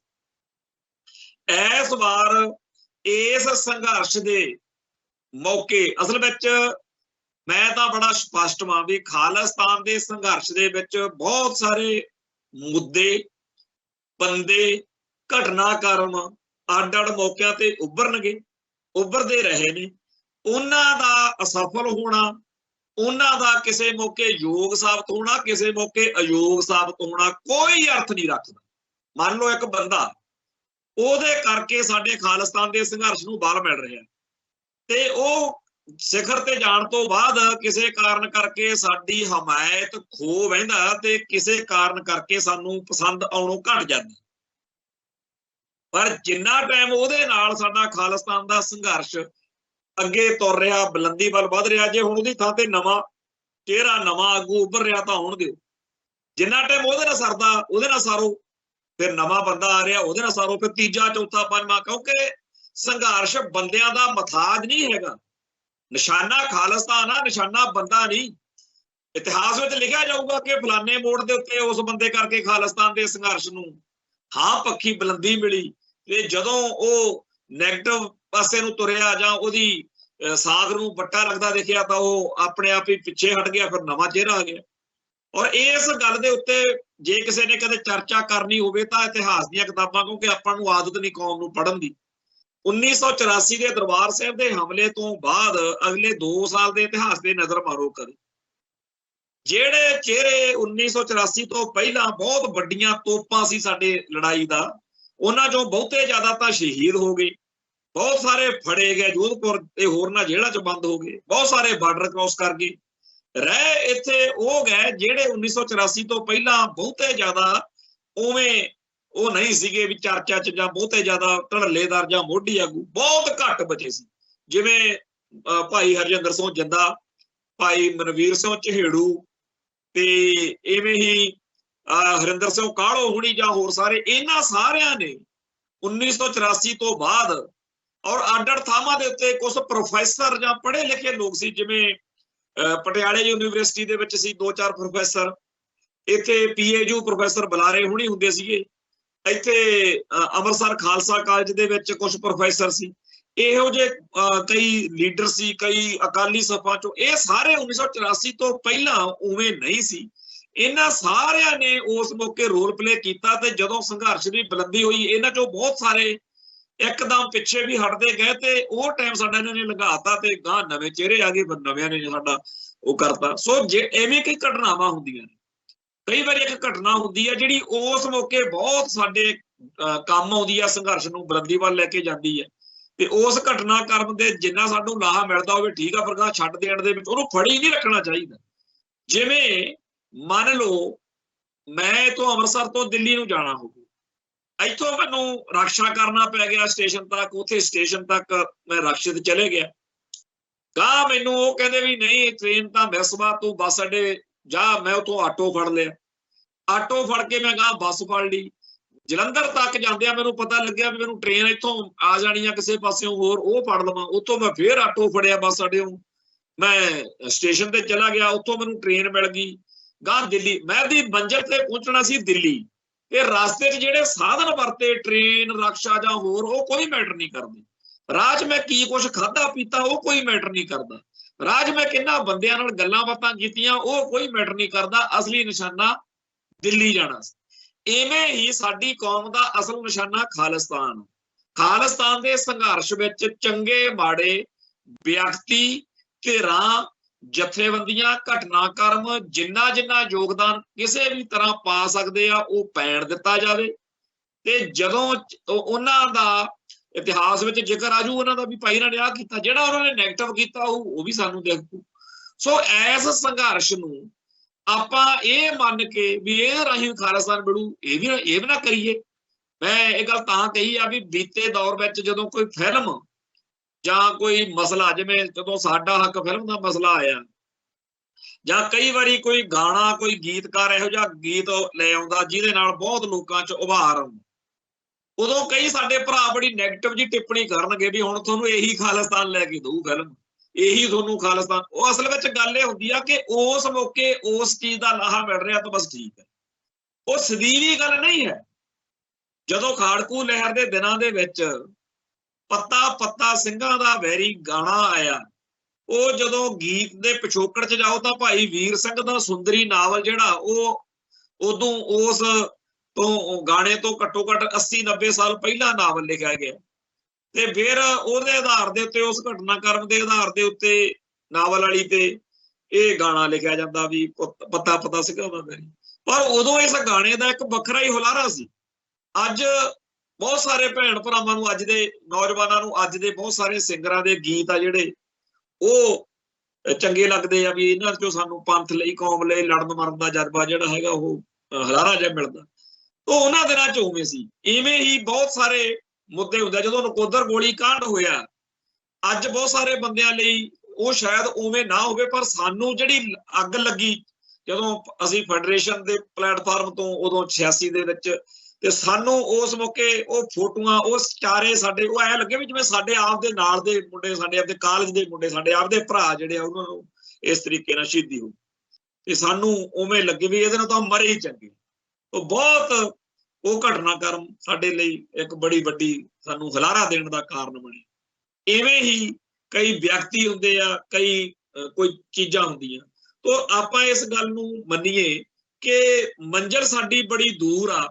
ਆਜ਼ਾਦੀ ਜਿਹੜੀ ਆ ਉਹ ਇੰਨਾ ਸੌਖਾ ਨਹੀਂ ਹੁੰਦਾ ਹੈਗਾ, ਆਜ਼ਾਦੀ ਦਾ ਸਫ਼ਰ ਬੜਾ ਔਖਾ ਹੁੰਦਾ, ਤੇ ਜੇ ਸੌਖਾ ਹੋਵੇ ਫਿਰ ਤਾਂ ਸਵਾਦ ਵੀ ਨਹੀਂ ਹੁੰਦਾ। ਟੀਸੀ ਦਾ ਬੇਰ ਜਿਹੜਾ ਨਾ ਜਦੋਂ ਲਾਉਣਾ ਹੋਵੇ ਫਿਰ ਕੰਡੇ ਬੜੇ ਲੱਗਦੇ ਆ। ਸੋ ਕੰਡੇ ਜਿਹੜੇ ਨੇ ਉਹ ਖਾ ਕੇ ਜਦੋਂ ਬੇਰ ਬੰਦੇ ਨੂੰ ਮਿਲਦਾ ਫਿਰ ਉਹਦੀ ਕੀਮਤ ਵੀ ਬੰਦੇ ਨੂੰ ਪਤਾ ਹੁੰਦੀ ਆ। ਬਾਹਮਣ ਬਾਣੀਆਂ ਨੂੰ, ਹਿੰਦੂ ਤਵੀਆਂ ਨੂੰ ਪਤਾ ਥੋੜੀ ਆ, ਇਹਨਾਂ ਦੇ ਉਹੀ ਉਹ ਬੇਰ ਹੱਥ ਲੱਗ ਗਿਆ ਕਿਉਂਕਿ ਉਹ ਭੇਡਾਂ ਬੱਕਰੀਆਂ ਕੋ ਆਬਾਦੀ ਆ ਉਹਨਾਂ ਦੀ, ਤੇ ਮਿੰਟੋ ਮਿੰਟੀ ਅਗਲਿਆਂ ਨੇ 1947 ਤੋਂ ਬਾਅਦ ਲੋਕਤੰਤਰ, ਸਾਡੇ ਬੰਦਿਆਂ ਨੂੰ ਅਕਲ ਹੀ ਨਹੀਂ ਆਈ ਹੈਗੀ ਵੀ ਲੋਕਤੰਤਰ ਦੇ ਵਿੱਚ ਤਾਂ ਇਹਨਾਂ ਦੀਆਂ ਵੋਟਾਂ ਹੀ ਇੰਨੀਆਂ ਜ਼ਿਆਦਾ ਹੋਣੀਆਂ ਨੇਗੀਆਂ, ਹਰ ਵਾਰੀ ਰਾਜ ਇਹਨਾਂ ਦਾ ਹੋਣਾ। ਹੁਣ ਤਾਂ ਅਗਲੇ ਪੱਕਾ ਹੀ ਇੰਤਜ਼ਾਮ ਕਰਨ ਲੱਗਿਆ ਵੀ ਸਾਰੇ ਭਾਰਤ ਦੀ ਲੋਕ ਸਭਾ ਹਲਕਿਆਂ ਦੀ ਵੰਡ ਹੀ ਇਸ ਤਰੀਕੇ ਨਾਲ ਕਰ ਦੋ ਵੀ ਮੁੜ ਕੇ ਕੋਈ ਹੋਰ ਖਿਆਲ ਦਾ ਬੰਦਾ, ਜਾਣੀ ਕਿ ਲਿਬਰਲ ਕਾਮਰੇਡ ਜਾਂ ਕੋਈ ਹੋਰ, ਬਸ ਹਿੰਦੂ ਤਵੀ ਏਜੰਡਾ ਹੀ ਇਸ ਮੁਲਕ ਦੀ ਜਿਹੜੀ ਆ ਹਰ ਵਾਰੀ ਉਹ MP ਉਸ ਤਰੀਕੇ ਨਾਲ ਵੱਧ ਜਿੱਤਣ, ਜਿਹੜੇ ਮੁਲਕ ਦੀ ਸੈਂਟਰ ਐਕਸਲ ਆ, ਜਿਹੜੀ ਸਟੇਟ ਜਾਣੀ ਕਿ ਡੀਪ ਸਟੇਟ ਆ, ਉਹ ਹਿੰਦੂ ਤਵੀ ਏਜੰਡੇ ਦੇ ਤਹਿਤ ਚੱਲੇ। ਸੋ ਜਿਹੜਾ ਇਹ ਮਾਹੌਲ ਬਣ ਰਿਹਾ ਕਿਸਾਨ ਸੰਘਰਸ਼ ਦੇ ਕਰਕੇ, ਇਹਨੂੰ ਜਿੰਨਾ ਵਰਤ ਸਕਦੇ ਆ ਖਾਲਿਸਤਾਨ ਦੇ ਲਈ ਉਹ ਵਰਤੀਏ। ਤੇ ਭਾਈ ਦੀਪ ਸਿੱਧੂ ਜਾਂ ਅਮਰਤਪਾਲ ਸਿੰਘ ਜਾਂ ਇਸ ਤਰੀਕੇ ਨਾਲ ਹੋਰ ਸ਼ਖਸੀਅਤਾਂ, ਉਹਨਾਂ ਦਾ ਜਿਹੜਾ ਹਾਂ ਪੱਖੀ ਲਹਿਰ ਲਈ ਯੋਗਦਾਨ ਹਰ ਵਿਅਕਤੀ ਦੇ ਵਿੱਚ ਗੁਣ ਹੁੰਦੇ ਨੇ ਤੇ ਔਗਣ ਹੁੰਦੇ ਨੇ। ਜਦੋਂ ਅਸੀਂ ਮਰਾਂਗੇ ਸਾਡੇ 'ਚ ਵੀ ਬਥੇਰੇ ਔਗਣ ਸਾਨੂੰ ਖੁਦ ਨੂੰ ਪਤਾ, ਪਰ ਜਿਹੜਾ ਫਾਇਦਾ ਜਿਹੜੀ ਕੌਮ ਨੂੰ ਅਸੀਂ ਕੁਝ ਦੇ ਸਕਦੇ ਹਾਂ ਸਾਡਾ ਉਹ ਆ। ਉਵੇਂ ਹੀ ਇਸ ਦੁਨੀਆ ਦੇ ਵਿੱਚ ਸਾਨੂੰ ਇਹ ਗੱਲ ਮੰਨ ਲੈਣੀ ਚਾਹੀਦੀ ਆ ਕਿ ਸਾਡੀ ਕੌਮ ਦੀ ਆਜ਼ਾਦੀ ਦਾ ਜਿਹੜਾ ਨਿਸ਼ਾਨਾ, ਉਹਦੀ ਪ੍ਰਾਪਤੀ ਲਈ ਅੱਡ-ਅੱਡ ਮੌਕਿਆਂ ਉੱਤੇ ਅੱਡ-ਅੱਡ ਮੁੱਦਿਆਂ ਨੇ ਕੰਮ ਆਉਣਾ, ਅੱਡ-ਅੱਡ ਸ਼ਖਸੀਅਤਾਂ ਨੇ ਕੰਮ ਆਉਣਾ, ਅੱਡ-ਅੱਡ ਘਟਨਾਕ੍ਰਮਾਂ ਨੇ ਕੰਮ ਆਉਣਾ। ਉਹਨਾਂ ਦੇ ਰਾਹੀਂ ਅਸੀਂ ਆਪਦੀ ਮੰਜ਼ਿਲ ਵੱਲ ਕਿਵੇਂ ਵਧੇ ਜਾਣਾ, ਇਹ ਹੀ ਸਾਡੀ ਸੋਚ ਦਾ ਕੇਂਦਰ ਬਿੰਦੂ ਹੋਣਾ ਚਾਹੀਦਾ। ਇਹ ਨਹੀਂ ਕਿ ਉਹ ਘਟਨਾਕ੍ਰਮ ਬਹੁਤ ਮਹਾਨ ਆ ਜਾਂ ਉਹਨੇ ਐ ਕਰਤਾ ਸੀ ਉਹ ਕਰਤਾ ਸੀ। ਹੁਣ ਜੇ ਪਿੱਟੀ ਜਾਈਏ ਵੀ ਲਓ ਜੀ ਪਿਛਲੇ ਕਿਸਾਨ ਸੰਘਰਸ਼ ਮੌਕੇ ਤਾਂ ਕਾਮਰੇਡ ਲੀਡਰਾਂ ਦਾ ਕਬਜ਼ਾ ਸੀ, ਉਹਨਾਂ ਨੇ ਐ ਕਰਤਾ ਸੀ, ਕਰਤਾ ਹੋਣਾ ਭਾਈ ਅੱਜ ਵਾਲੀ ਗੱਲ ਕਰੋ। ਜੇ ਆਪਾਂ ਕਹੀਏ ਬਈ ਲਓ ਜੀ ਪਿਛਲੇ ਕਿਸਾਨ ਸੰਘਰਸ਼ ਮੌਕੇ ਫਲਾਣੇ ਬੰਦੇ ਕਰਕੇ ਐ ਗੱਲ ਹੋ ਗਈ ਸੀ, ਹੋ ਗਿਆ ਹੋਣਾ ਭਾਈ ਅੱਜ ਦੇ ਗੱਲ ਕਰੀ। ਐਵੇਂ ਹੀ ਪੁਰਾਣੀਆਂ ਜਿਹੜੀਆਂ ਨੈਗੇਟਿਵ ਗੱਲਾਂ ਨੇ ਉਹਨਾਂ ਤੋਂ ਆਪਾਂ ਬਚੀਏ ਤੇ ਚੰਗੀਆਂ ਗੱਲਾਂ ਉਹਨਾਂ ਦਾ ਆਪਾਂ ਓਟ ਆਸਰਾ ਲੈ ਕੇ ਅੱਗੇ ਵਧੀਏ। ਜਿਵੇਂ ਦਿੱਲੀ ਦੇ ਲਾਲ ਕਿਲੇ ਉੱਤੇ ਖਾਲਸਾਈ ਪਰਚਮ ਦਾ ਝੁਲਾਇਆ ਜਾਣਾ, ਉਹ ਸਾਡੇ ਲਈ ਇੱਕ ਫਖਰ ਵਾਲੀ ਗੱਲ। ਅਸੀਂ ਉਹਨੂੰ ਮਾਣੀਏ, ਅਸੀਂ ਉਹਨੂੰ ਹੰਢਾਈਏ, ਅਸੀਂ ਉਹਦੇ ਉੱਤੇ ਫਖਰ ਕਰੀਏ। ਤੇ ਇਹ ਵੀ ਹੋਵੇ ਕਿ ਜਿਹੜਾ ਇਤਿਹਾਸ ਹੁੰਦਾ ਨਾ ਕੌਮਾਂ ਦਾ, ਉਹਦਾ ਇੱਕ ਵੱਖਰਾ ਹੀ ਜਲਵਾ ਹੁੰਦਾ। ਜਿਹੜੀਆਂ ਕੌਮਾਂ ਕੋਲੇ ਜਾਂ ਜਿਨ੍ਹਾਂ ਪਰਿਵਾਰਾਂ ਕੋਲੇ ਇਹ ਗੱਲ ਕਹਿਣ ਨੂੰ ਹੁੰਦਾ ਨਾ ਕਿ ਸਾਡੇ ਪੁਰਖਿਆਂ ਨੇ ਐ ਕੀਤਾ, ਜਦੋਂ ਜੰਗ ਦਾ ਮਾਹੌਲ ਬਣਦਾ ਉਹਦੇ ਫਿਰ ਰਾਗ ਰਾਗ ਵਿੱਚ ਉਹ ਪੁਰਖਿਆਂ ਦਾ ਜਿਹੜਾ ਜਲਵਾ ਉਹ ਪ੍ਰਚੰਡ ਹੁੰਦਾ। ਜਿਵੇਂ ਐਸ ਮੌਕੇ ਆ, ਤੁਸੀਂ ਕਿਸਾਨ ਸੰਘਰਸ਼ ਦੀਆਂ ਵੀਡੀਓਜ਼ ਦੇਖੋ, ਫੋਟੋਜ਼ ਦੇਖੋ, ਸਾਡੇ ਜਿਹੜੇ ਉੱਥੇ ਗਏ ਹੋਏ ਨੇ ਭਾਈਚਾਰੇ ਦੇ ਲੋਕ, ਉਹਨਾਂ ਦੇ ਰਾਗ ਰਾਗ ਦੇ ਵਿੱਚੋਂ ਕੌਮ ਲਈ, ਪੰਜਾਬ ਲਈ, ਆਪਦੇ ਮਕਸਦ ਲਈ ਮਰਨ ਮਾਰਨ ਦਾ ਜਜ਼ਬਾ ਜਿਹੜਾ ਉਹ ਠਾਠਾ ਮਾਰ ਰਿਹਾ। ਔਰ ਇਹੀ ਉਹ ਜਜ਼ਬਾ ਜਿਹੜਾ ਇਹ ਸਾਡਾ ਸਰਮਾਇਆ ਵਾ, ਨਾ ਇਹ ਪੈਦਾ ਕੀਤਾ ਜਾ ਸਕਦਾ, ਨਾ ਇਹਨੂੰ ਕੋਈ ਖੋ ਸਕਦਾ। ਇਹ ਸਾਡੀ ਆਪ ਦੀ ਕਮਾਈ ਆ, ਸਾਡੇ ਪੁਰਖਿਆਂ ਦੀ। ਤੋਂ ਇਸ ਇਤਿਹਾਸ ਤੋਂ, ਇਹ ਸਾਡੇ ਗੁਰਬਾਣੀ ਦੇ ਸਿਧਾਂਤ ਤੋਂ ਦੁਨੀਆ ਜਿਹੜੀ ਆ ਉਹ ਬਲਿਹਾਰੇ ਜਾ ਰਹੀ। ਸੋ ਸਾਡਾ ਸਾਰਿਆਂ ਦਾ ਇਹ ਫਰਜ਼ ਬਣਦਾ ਕਿ 1947 ਤੋਂ ਜਿਹੜੀ ਗੁਲਾਮੀ ਸਾਡੇ ਗਲ ਪਈ ਆ ਉਹਨੂੰ ਲਾਉਣ ਦੇ ਸੰਘਰਸ਼ ਵਿੱਚ ਇਹ ਜਿਹੜੇ ਨਿੱਕੇ ਨਿੱਕੇ, ਜਿਵੇਂ ਕੋਈ ਮਹਿਲ ਬਣਦਾ ਨਾ, ਉਹਦੀਆਂ ਨੀਹਾਂ 'ਚ ਬੜਾ ਕੁਛ ਹੁੰਦਾ, ਬਹੁਤ ਸਾਰੇ ਬੰਦਿਆਂ ਦੀ ਮਿਹਨਤ ਤੇ ਬਹੁਤ ਕੁਛ ਹੁੰਦਾ। ਉਵੇਂ ਸਾਡੇ ਇਹ ਘਟਨਾਕ੍ਰਮ, ਇਹ ਵਿਅਕਤੀ, ਇਹ ਧਿਰਾਂ, ਇਹ ਧੜੇ, ਇਹ ਵਰਤਾਰੇ ਖਾਲਿਸਤਾਨ ਦੇ ਮਹਿਲ ਨੂੰ ਸਿਰਜਣ ਲਈ ਕੰਮ ਆਉਣਗੇ। ਸੋ ਅੱਜ ਜਿੱਥੇ ਭਾਈ ਦੀਪ ਸਿੱਧੂ ਦੀ ਯਾਦ ਵਿੱਚ ਸਮਾਗਮਾਂ ਦੇ ਵਿੱਚ ਉਹਦੇ ਪੰਥ ਨੂੰ, ਪੰਜਾਬ ਨੂੰ ਦੇਣ ਬਾਰੇ ਚਰਚਾ ਹੋਈ ਆ, ਉੱਥੇ ਜਿਹੜਾ ਉਹ ਸੰਘਰਸ਼ ਜਿੱਥੇ ਛੱਡ ਕੇ ਗਿਆ, ਉਸ ਸੰਘਰਸ਼ ਦੀ ਵੀ ਚਰਚਾ ਹੋ ਰਹੀ ਆ। ਸੱਚੇ ਪਾਤਸ਼ਾਹ ਕਿਰਪਾ ਕਰਨ, ਇੱਕ ਦਿਨ ਉਹ ਆਵੇ ਜਦੋਂ ਖਾਲਿਸਤਾਨ ਦੀ ਗੱਲ ਸਾਰੇ ਸੰਸਾਰ ਦੇ ਵਿੱਚ ਘੁੰਮੇ ਤੇ ਫਿਰ UNO ਦੇ ਵਿੱਚ ਸਾਡੇ ਮੁਲਕ ਦਾ ਝੰਡਾ ਝੂਲੇ। ਸਮਾਪਤੀ ਕਰਦੇ ਹਾਂ, ਫਿਰ ਮਿਲਾਂਗੇ ਜੀ। ਨਾਨਕ ਨਾਮ ਚੜ੍ਹਦੀ ਕਲਾ, ਤੇਰੇ ਭਾਣੇ ਸਰਬੱਤ ਦਾ ਭਲਾ। ਵਾਹਿਗੁਰੂ ਜੀ ਕਾ ਖਾਲਸਾ, ਵਾਹਿਗੁਰੂ ਜੀ ਕੀ ਫਤਿਹ।